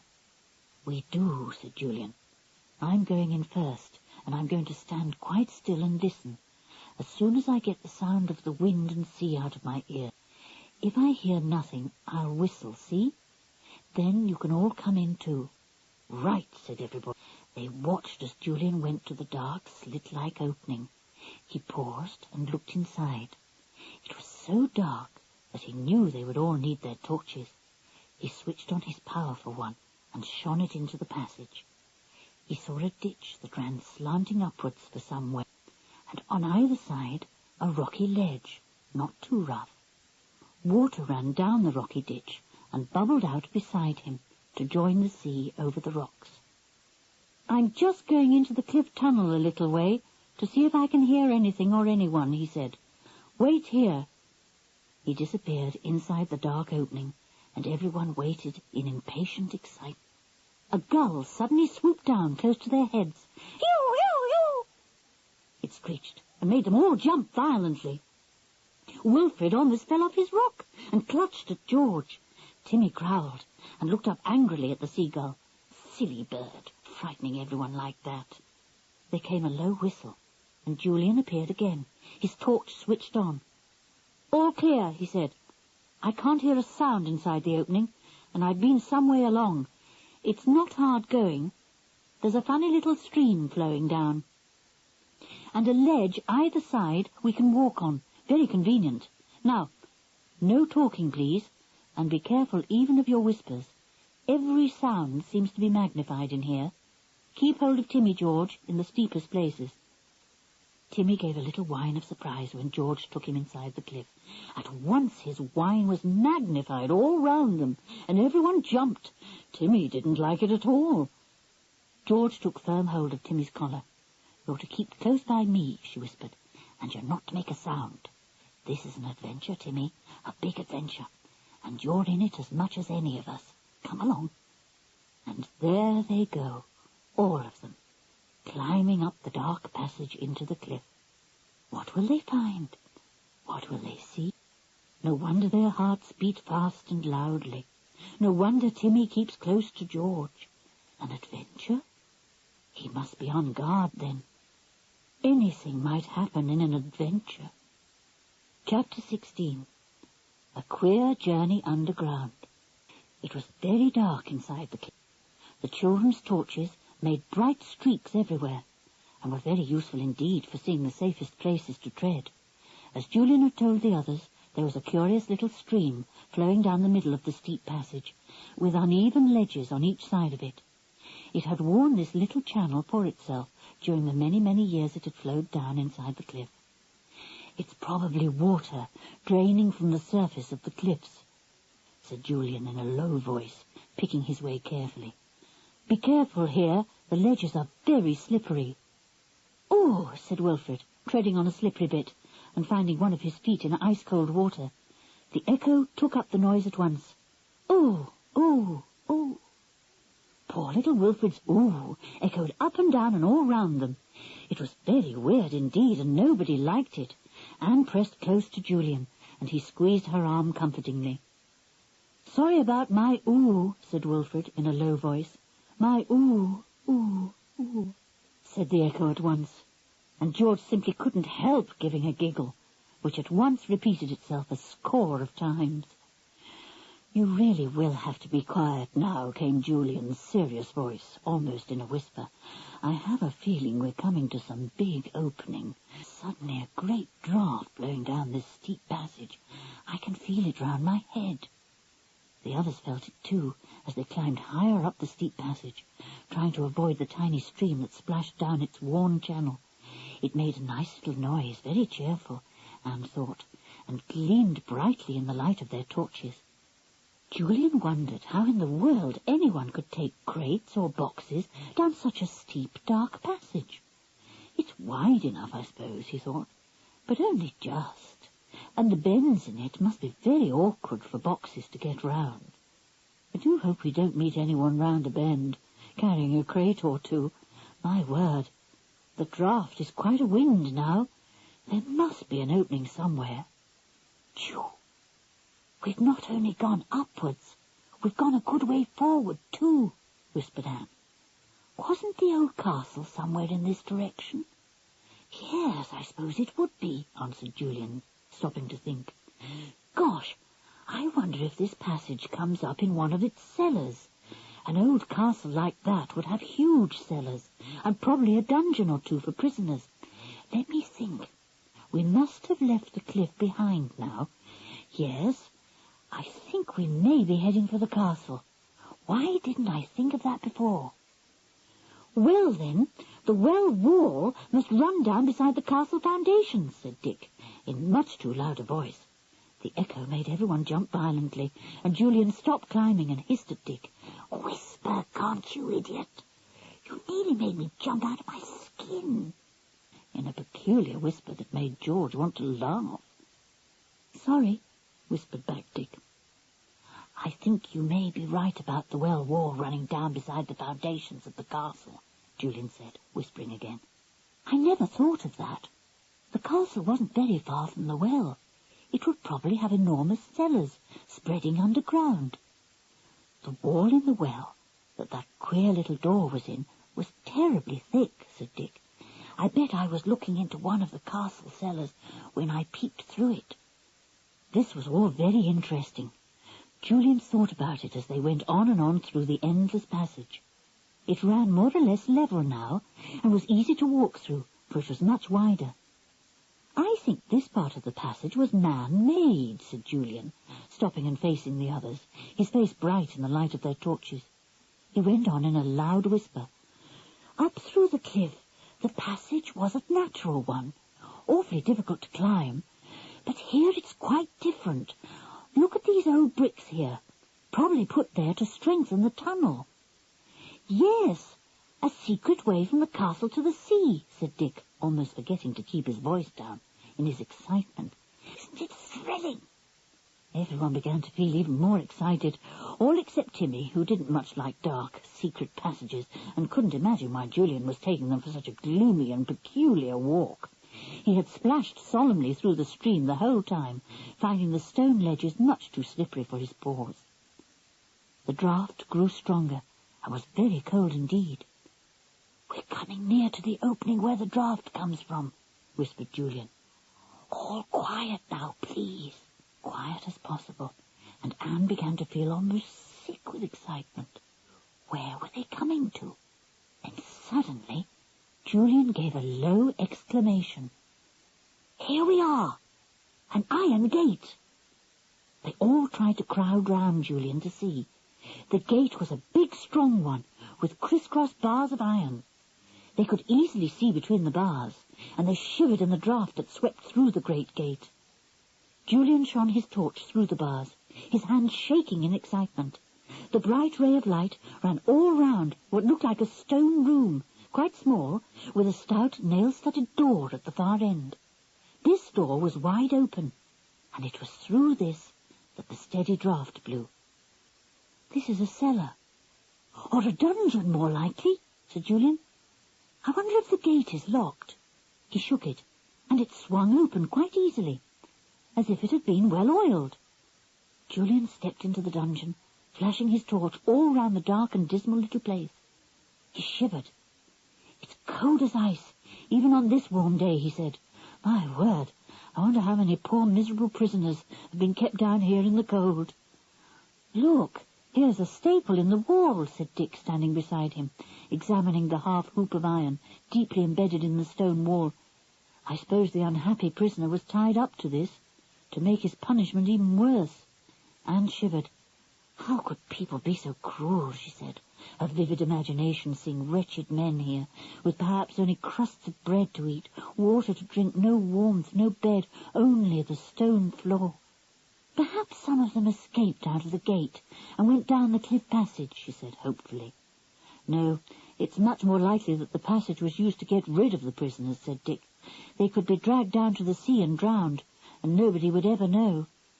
Don't tell me things like that, said Anne. It makes me feel I shall hear groans and cries. I don't like this place. Let's go. I hate it too, said George, and Timmy's tail is right down. I feel as if this horrid dungeon is full of miserable memories. Julian, do let's go. Julian walked over to the nail-studded door, and went through the doorway. He looked out onto a stone-paved passage, with stone walls and ceiling. He could see other doors, iron-barred, along a dismal stone passage. He came back to the others. "Yes, these are the castle dungeons," he said. "I expect the castle cellars are somewhere near, too, where they stored wine and food and other things. Come on, let's explore. I can't hear a sound. I think this place is absolutely empty." They all followed Julian down the stone passage, looking in at each miserable dungeon as they passed. Horrible, dirty, damp, cold, bare. Poor, poor prisoners of long ago. At the end of the passage was another iron-barred door, but that too was wide open. They went through it and came out into an enormous cellar. Old boxes were there, old worm-eaten chests, broken chairs, loose papers that rustled as their feet touched them, the kind of junk that can be found in 1,000 cellars. It all smelt rather musty, though, as Julian said. The draught that blew everywhere took away some of the smell. They came to some stone steps and went up them. At the top was another great door, with an enormous bolt on it. "Fortunately, the bolt is our side," said Julian, and slid it out of its socket. He was surprised that it went so smoothly. He had expected it to be rusted and stiff. "It's been oiled recently," he said, shining his torch on it.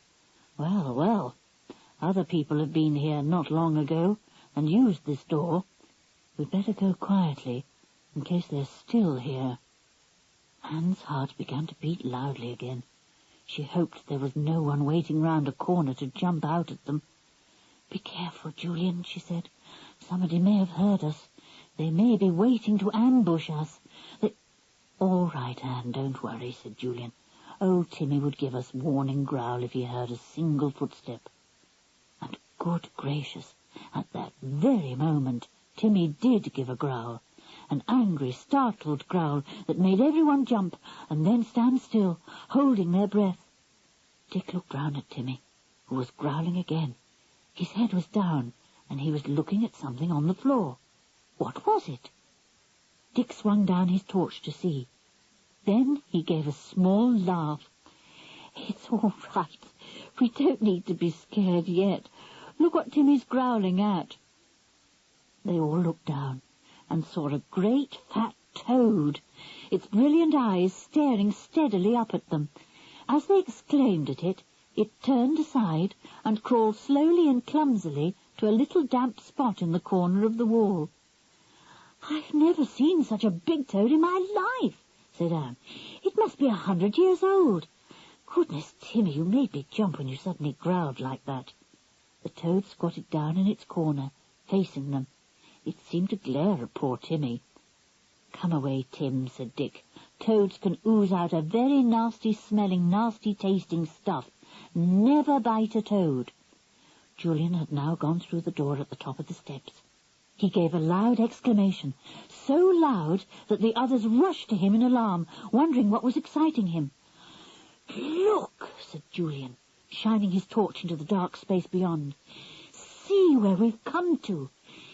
Did you ever see such a storehouse of wonders?" Chapter 17.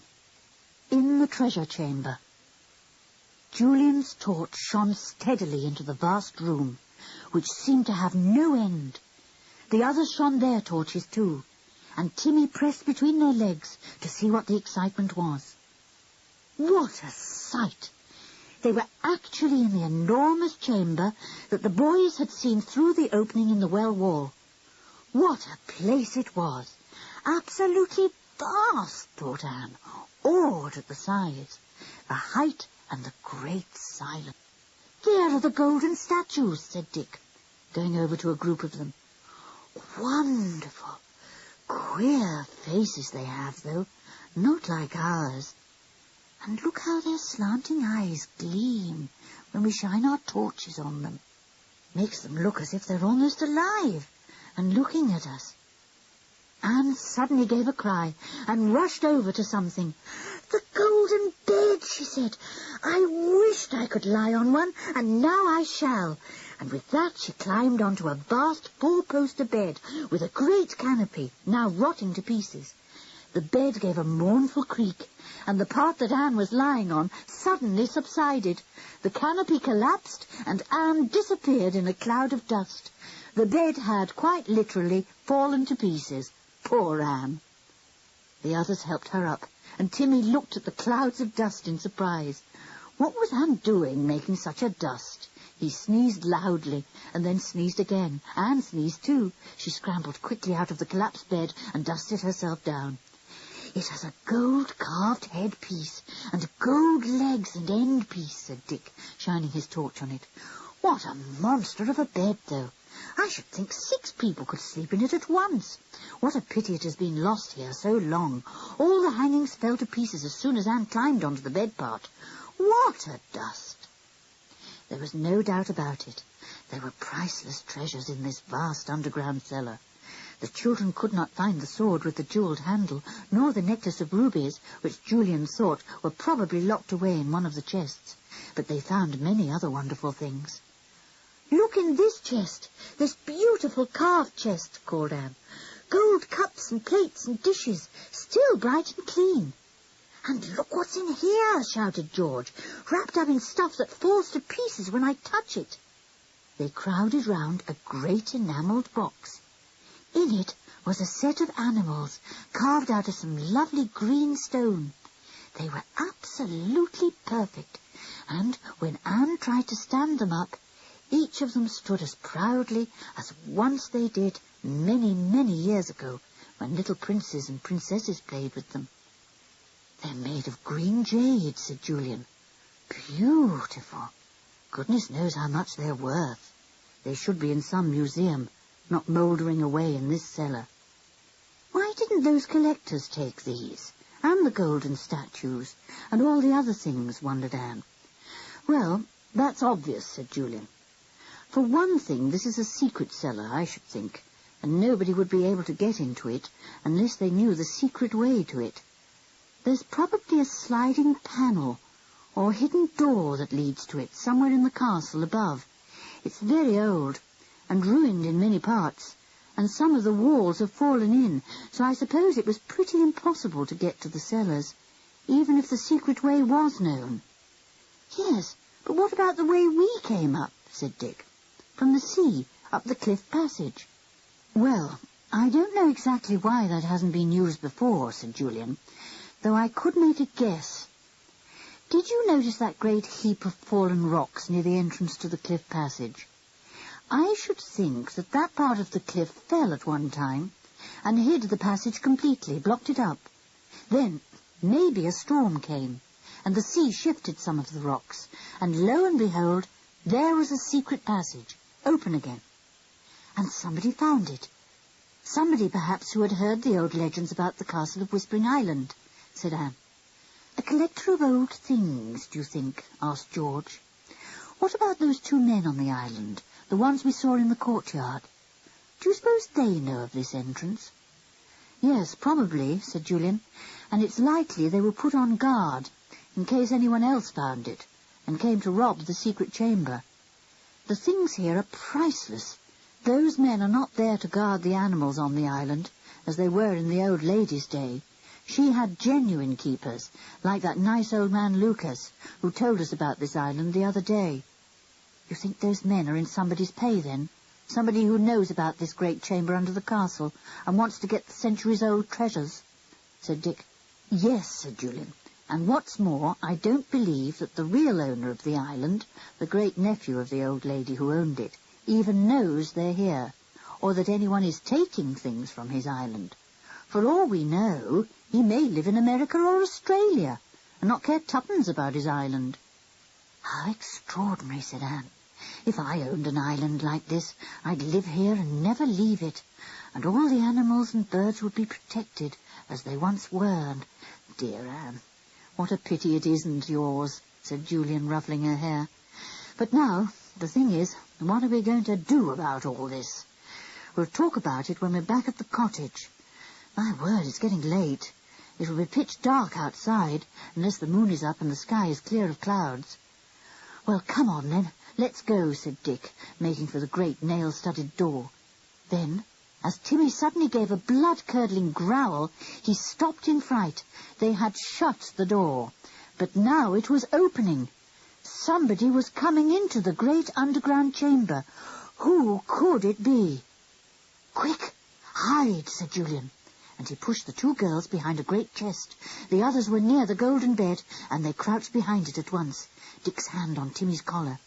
He had managed to stop the dog from growling, but was afraid that Timmy would begin again at any moment. A man came into the room, one of the two big fellows that the children had seen in the courtyard. He didn't seem to have heard Timmy growling, for he sauntered in, whistling lightly. He shone his torch all round, and then called loudly, "Emilio! Emilio!" There was no answer at all. The man yelled again, and then an answer came from beyond the door, and hurrying footsteps could be heard. Then in came the other big rough fellow, and looked around, shining his torch. He lighted an oil lamp on a box, and switched off his torch. "Always you sleep, Emilio," growled the first man. "Always you are late. You know the boat comes tonight to take the next batch of goods. Have you the list? We must wrap them up quickly, and take them to the shore. That little statue has to go, I know." He went over to the statue of a boy, whose eyes gleamed with emeralds. "Well, boy," said the man, "you're going out into the world. How'll you like that after being in the dark so long? Don't glare at me like that, or I'll box your ears." Apparently the golden boy went on glaring, for the man gave his head a sharp smack. The other fellow came over and shifted a long, deep box over from the wall to the little golden statue. Then he began to wrap it up carefully, rolling material round and round it, from head to foot, while the golden boy stood patiently. "What time is Lanyon coming for it?" asked Emilio. "Have I time to wrap another?" "Yes, that one over there," said the first fellow, pointing. Emilio went whistling over to it, passing the chest behind which the girls were hiding. They crouched right to the floor, afraid of being seen. But Emilio was sharp-eyed, and thought he saw something move as he passed by the chest. He stopped. What was that poking out by the side of the chest? A foot! A foot! Emilio rushed round the chest.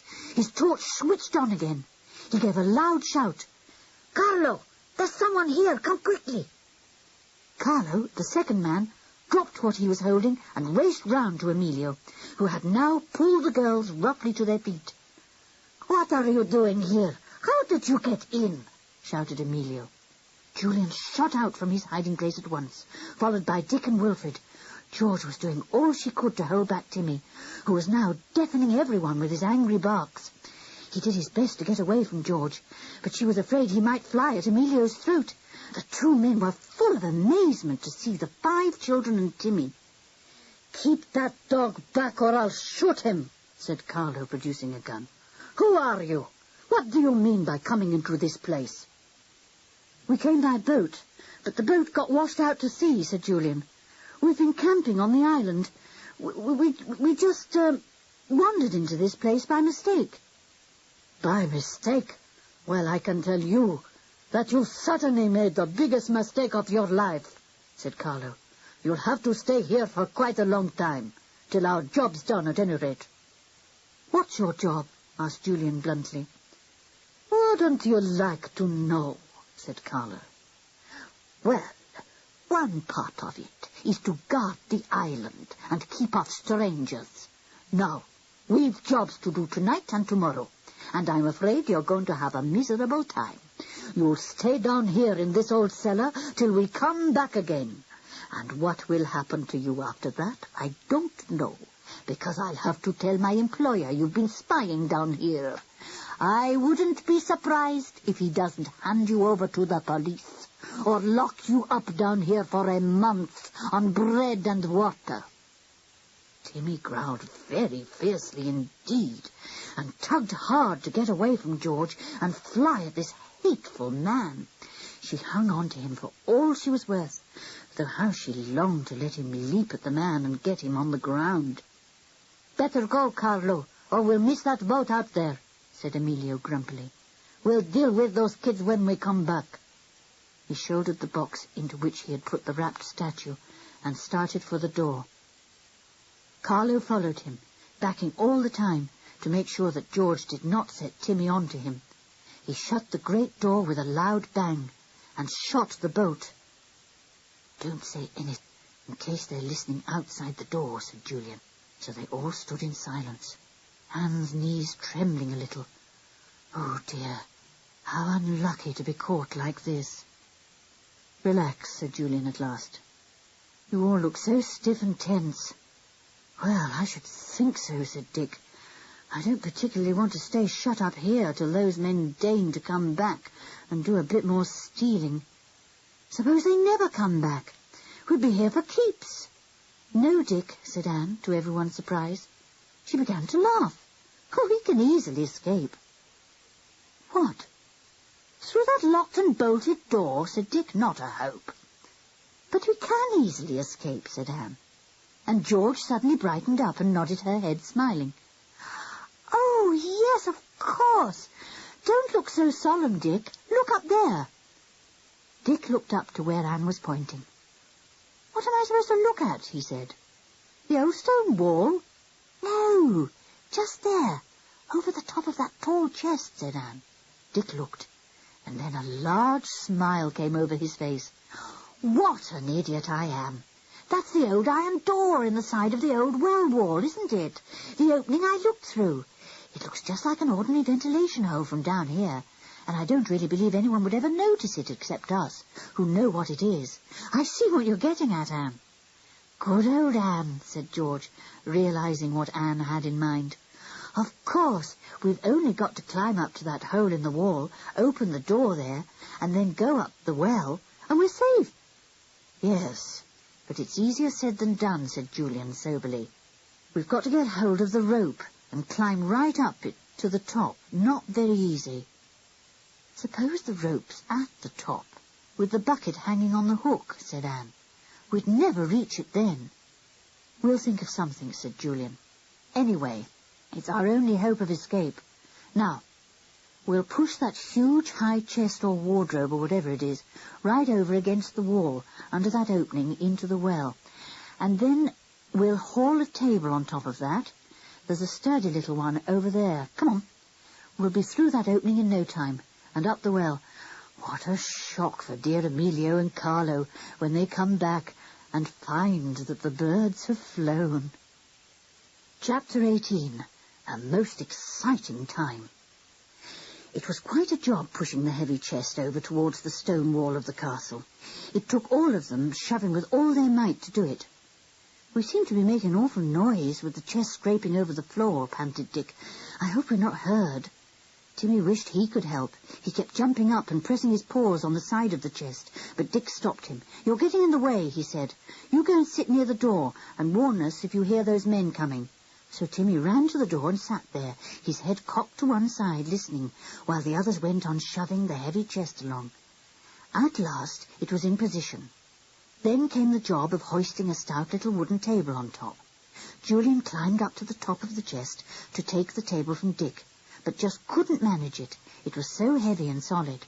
So Wilfred climbed up beside him, and between the two of them they pulled up the little oblong table and set it firmly on top of the chest. Julian stood on it and found he could easily reach the little iron door that led into the old well. "Good," he said, and he gave the door a hard shove. It shook a little, but didn't budge. He gave it another hard push. "What's up?" said Dick, climbing up beside Julian. "It must open. The bolt's not there any more. It fell off into the well. I expect it's rusted a little again. We'll both shove it together." The girls watched the boys anxiously, dreading every moment to hear the two men returning. Together the boys pushed at the iron door, and it groaned and then gave way, swinging open inside the well wall. To the boys' delight, there was the rope, hanging near them. "We've done it!" Dick called down softly to the girls. "We'll come down and help you up to the table here. Then we'll try our luck up the well." The girls were soon on the chest top. There wasn't room for everyone on the table, and the boys were debating what to do next. "You go up the rope, Julian," said Dick. "You can climb up to the top and get out and look around and make sure there's no one about. Then Wilfred can climb up. Do you think you can, Wilfred?"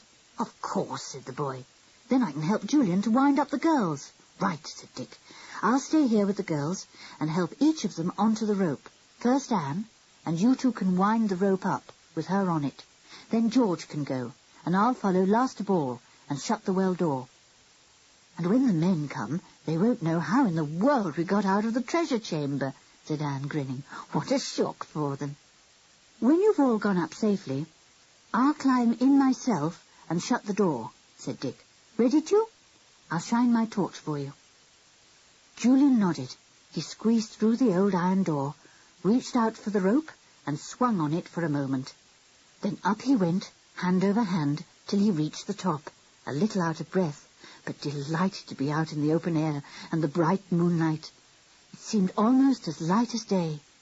He called down the well, "I'm at the top, Dick, and all's well. Moon's out, and all is quiet." "You next, Wilfred," said Dick. "Can you get hold of the rope all right, do you think? For pity's sake, don't fall into the water. My torch will give you plenty of light."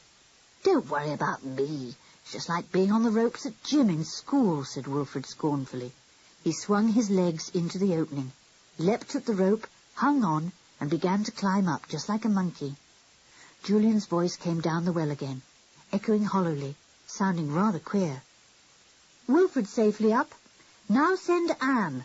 We'll wind up the rope for her, so that she doesn't need to climb, only hang on."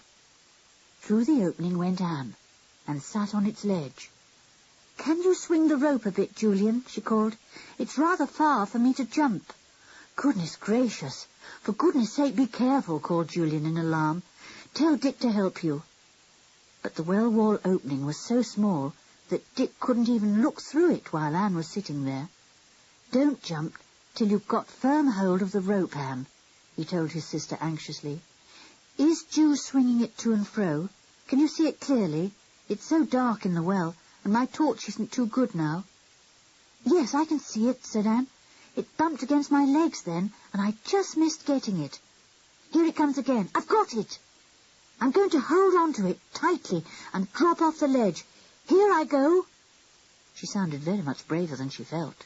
She let herself drop off the ledge, and there she swung on the thick rope, with the black water far below. "Wind me up, Ju," she called, and held on as the two boys at the top exerted all their strength. Dick saw her disappear up the well, and heaved a heavy sigh of relief. Now for George.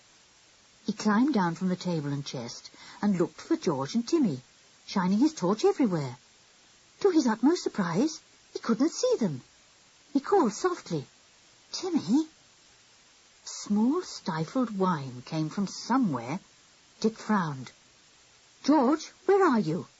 For goodness sake, buck up and come out from where you're hiding. Those men might be back at any time. Don't play the fool." A dark curly head poked out from behind a large box near the door, and George spoke in a very fierce voice. "You know Timmy can't hang on to a rope. He'd fall and be drowned. I think you are all horrid to forget that he can't climb. I'm staying here with him. You go on up the well." "Certainly not," said Dickens. "I shall stay here with you.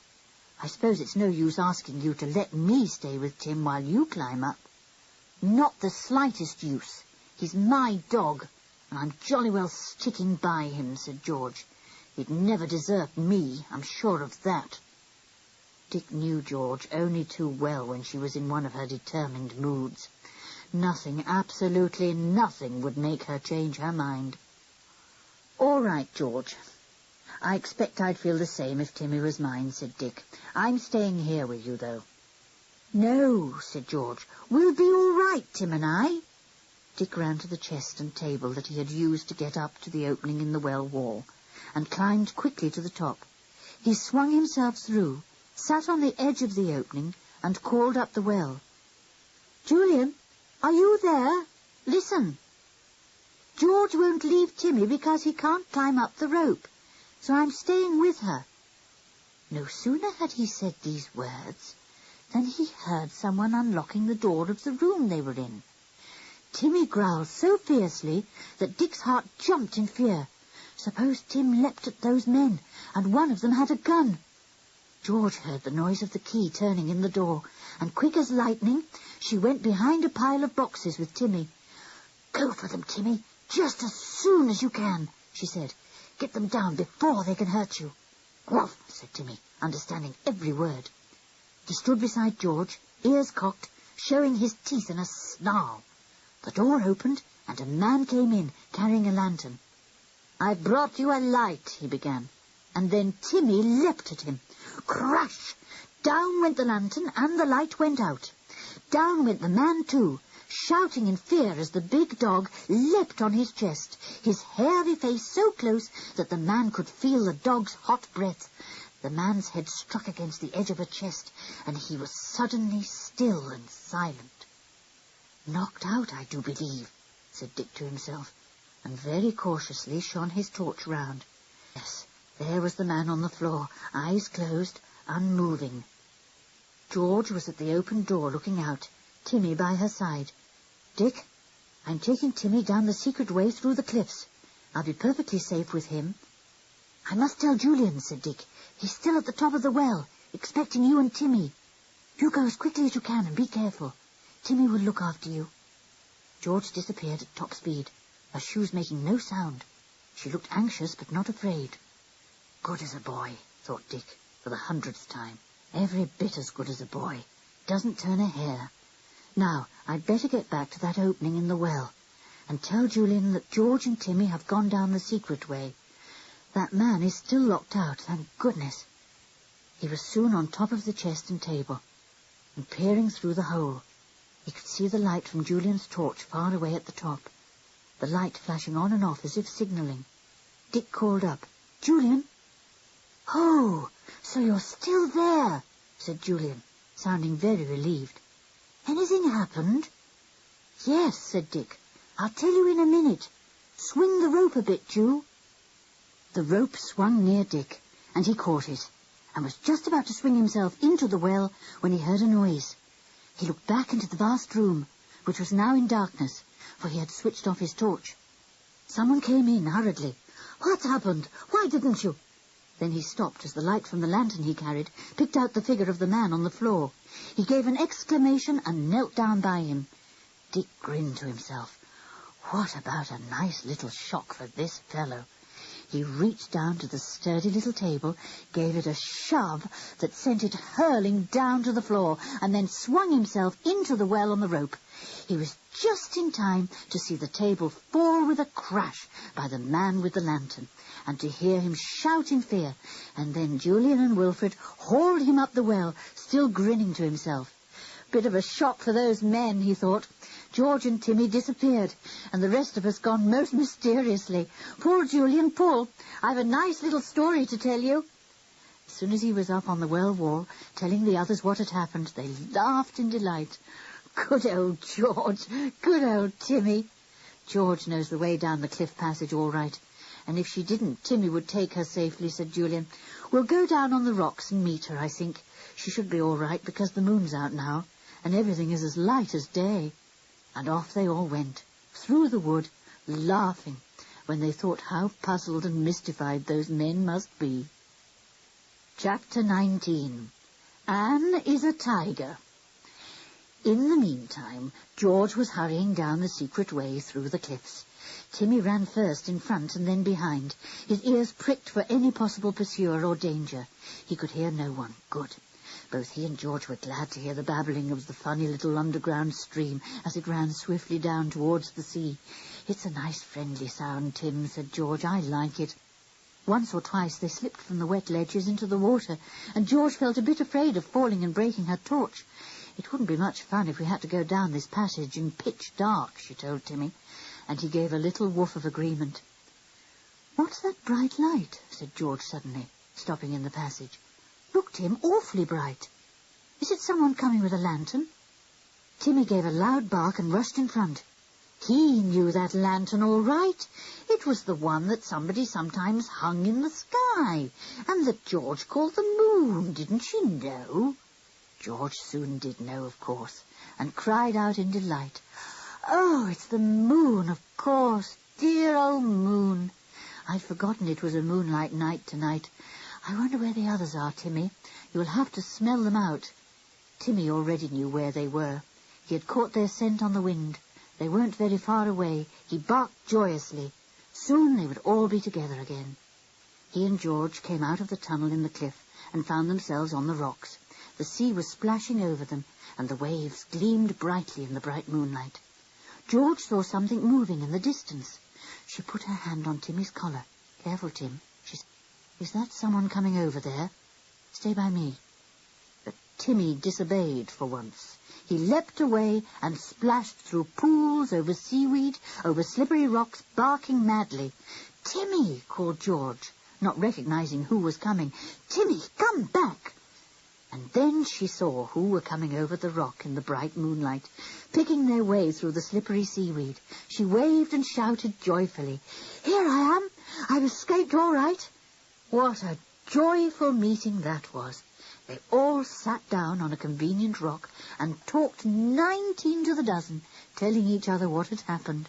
And then a big wave suddenly came up and splashed all over them. "Blow," said Julian. "Tide's coming in, I suppose. Come on, let's get back to Whispering Wood." Anne gave a most enormous yawn. "Oh, I don't know what the time is," she said, "and it's so bright everywhere that I'm not sure if it's day or night. All I know is that I'm suddenly most awfully sleepy." Julian glanced at his watch. "It's very late," he said, "long past our bedtime. What shall we do? Risk sleeping here on the island, or find Wilfred's boat and row across to the mainland and have a nice long peaceful snooze in that dear little cottage?" "Oh, don't let's stay on the island," said Anne. "I'd never go to sleep. I'd be afraid those men would find us." "Don't be silly, Anne," said George, trying not to yawn. "They wouldn't have the remotest idea where to look for us. I honestly don't fancy looking for Wilfred's boat, rowing all the way to the mainland, and then climbing up that steep hill to the cottage." "Well, all right," said Anne. "But oughtn't somebody to be on guard? Oughtn't we each to take turn?" "Why so fussy, Anne?" asked George. "Timmy would hear anyone." "I suppose he would," said Anne, giving way. "We'll stay here, then." They were all very tired. The boys pulled up armfuls of old dry bracken and spread it in a sheltered patch of grass, where bushes surrounded them and sheltered them from the wind. It was not far from the cove where Wilfred's boat lay. They snuggled into the bracken. "Nice and cosy," said George, yawning. "Oh, I've never felt so sleepy in my life." And in 3 seconds she was sound asleep. Wilfred dropped off at once, too, and Dick and Julian were soon giving little gentle snores. Anne was still awake. She felt nervous. "I'd dearly like to know if those men are safely underground," she thought. "I can't imagine that they are very pleased at us getting away. They'll know we'll go to the mainland as soon as we can and tell everyone what we have found. I should have thought they would try to stop us leaving. They must know we have a boat." She lay and worried, keeping her ears open for any strange sound. Timmy heard her tossing and turning and crept over to her very quietly, so as not to wake George. He lay down beside Anne, giving her a loving lick as if to say, "Now you go to sleep, and I'll keep watch." But still Anne didn't fall asleep. Still she kept her ears wide open for any unusual sound. And then, quite suddenly, she heard something. So did Timmy. He sat up and gave a very small growl. Anne strained her ears. Yes, it was certainly voices she could hear, low voices that didn't want to be heard. It was the men coming to find Wilfred's boat. Once they had that, the children couldn't get away from Whispering Island. Timmy ran a little way from the bushes and looked round at Anne as if to say, "Coming with me?" Anne got up quietly and went to Timmy. He ran on in front and she followed. She really must see what was happening. Then, if it was anything important, she could run back and rouse everyone. Timmy was taking her to the cove where Wilfred had left his boat, hauled high up on the sand for fear of big waves. They were both as quiet as they could be. Timmy growled a little when he heard the voices again, much nearer this time.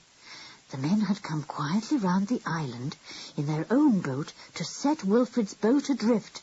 Anne saw them pushing Wilfred's boat down the sand towards the sea. Once it was adrift, she and the others would be prisoners on the island. She yelled at the top of her voice, "You stop that! It's our boat!" And Timmy began to bark his head off, prancing round the men and showing his big white teeth. The barking awoke all the others, and they leapt up at once. "That's Timmy," shouted Julian. "That's Timmy barking. Come on, quickly, but be careful." They ran at top speed to the cove. Timmy was still barking madly, and someone was yelling. It sounded like Anne. "Anne! No, it couldn't be quiet little Anne," thought Julian. But it was. For when the four arrived at the cove, there was Anne yelling to Timmy to bite the men and dancing about in a rare old temper. "How dare you come and take our boat? I'll tell Timmy to bite you, and he will too. Get them, Tim, get them. How dare you take our boat? Bite them, Timmy." Timmy had already bitten both the men, who were now rowing away in their boat at top speed. Anne picked up a stone and sent it whizzing after them. It struck their boat and made them jump. Anne jumped too when she turned and saw Julian, George, Wilfred and Dick. "I'm so glad you've come," she said. "I think Timmy and I have frightened them off, the beasts." "Frightened them off? You've scared them stiff," said Julian, hugging his sister. "You even scared me. Good gracious, the mouse has certainly turned into a fearsome tiger.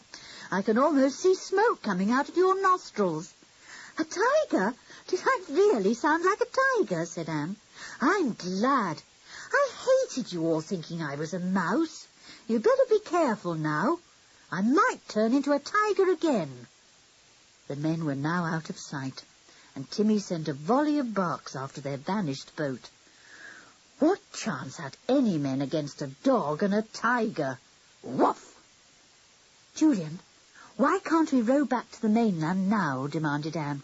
"I'm so hungry, and there's nothing to eat here now, and I wasn't really very comfortable in that brackeny bed. I'm longing to sleep in a proper bed. I've a good mind to take that boat of Wilfred's and row myself back, if you don't want to come." Julian couldn't help laughing at this new fierce Anne. He put his arm round her. "I believe it's dangerous to say no to a tiger," he said, "so you shall have your way, Anne. I'm awfully hungry too, and I bet the others are." And in 5 minutes' time, the 6 of them were out on the sea, Julian taking one oar and Dick the other. Swish, swash, swish, swash went the oars, and the boat rocked as it sped along. "I bet if those men spot us out on the sea in a boat going across to the mainland, they will feel pretty uncomfortable," said Julian. "They'll know we'll be going to the police first thing tomorrow. My word, this has been quite an adventure, hasn't it? I shall be glad of a little peace now." "Well, you'll soon have it, Julian. That little cottage is waiting for you all, with its glorious view over the harbour and Whispering Island. You will have quite a bit of excitement tomorrow, of course, when the police take you back to the island in their boat, and you show them the old well, the vast treasure chamber, the secret passage, and all the rest. You'll be there when all the men are rounded up. You'll watch them chugging off, prisoners, in the police boat, amazed that the famous 5 should have defeated them. What an adventure, and what a relief when all the excitement is over, and you lie peacefully on the hillside with a little cottage just. "Now for a really lazy time," said Anne, when the 5 had seen the last of the police. "Let's all go out on the hill in the sunshine and have orangeade and biscuits and fruit salad, and Wilfred shall play his magic pipe and bring his furred and feathered friends to see us." "Has he found his pipe, then?" said Dick, pleased. "Yes. He took the well bucket to get some water to drink, and lo and behold, the pipe was in the bottom of the bucket," said Anne. "He thinks it must have fallen there the last time he went to fetch water from the well, and nobody noticed it." "Oh, good," said George thankfully. "Wilfred, what about playing a tune on your little pipe? I'm so glad it's found. I'd like to hear it again." Wilfred was pleased. "All right," he said. "I'll see if my friends here still remember me." He sat down on the hillside, a little away from the others, and began to blow down the pipe. And out came the strain. At once the birds in the trees around turned their heads. In the bushes the lizards raised themselves, put their quaint heads on one side and listened. Rabbits stopped their play. The big hare bounded up the hill, its great ears taking in every note. A magpie flew down to the boy's foot and sang. Wilfred didn't stir. He just went on playing as the... Timmy listened too, and went to the boy, pressing against him, licking his ear. Then he went back to George. We'll leave them all there in the sunshine, quiet and peaceful, watching the little creatures that Wilfred can always bring around. Julian is lying back, looking at the April sky, glad that their adventure ended so well. Dick is looking down at Whispering Island, set in the brilliant blue harbour. Anne is half asleep. Quiet little Anne, who can turn into a tiger if she has to. And George, of course, is close to Tim, her arm round his neck, very happy indeed. Goodbye, Five. It was fun sharing in your grand adventure. That was Five Have a Mystery to Solve by Enid Blyton, read by Anne Beach.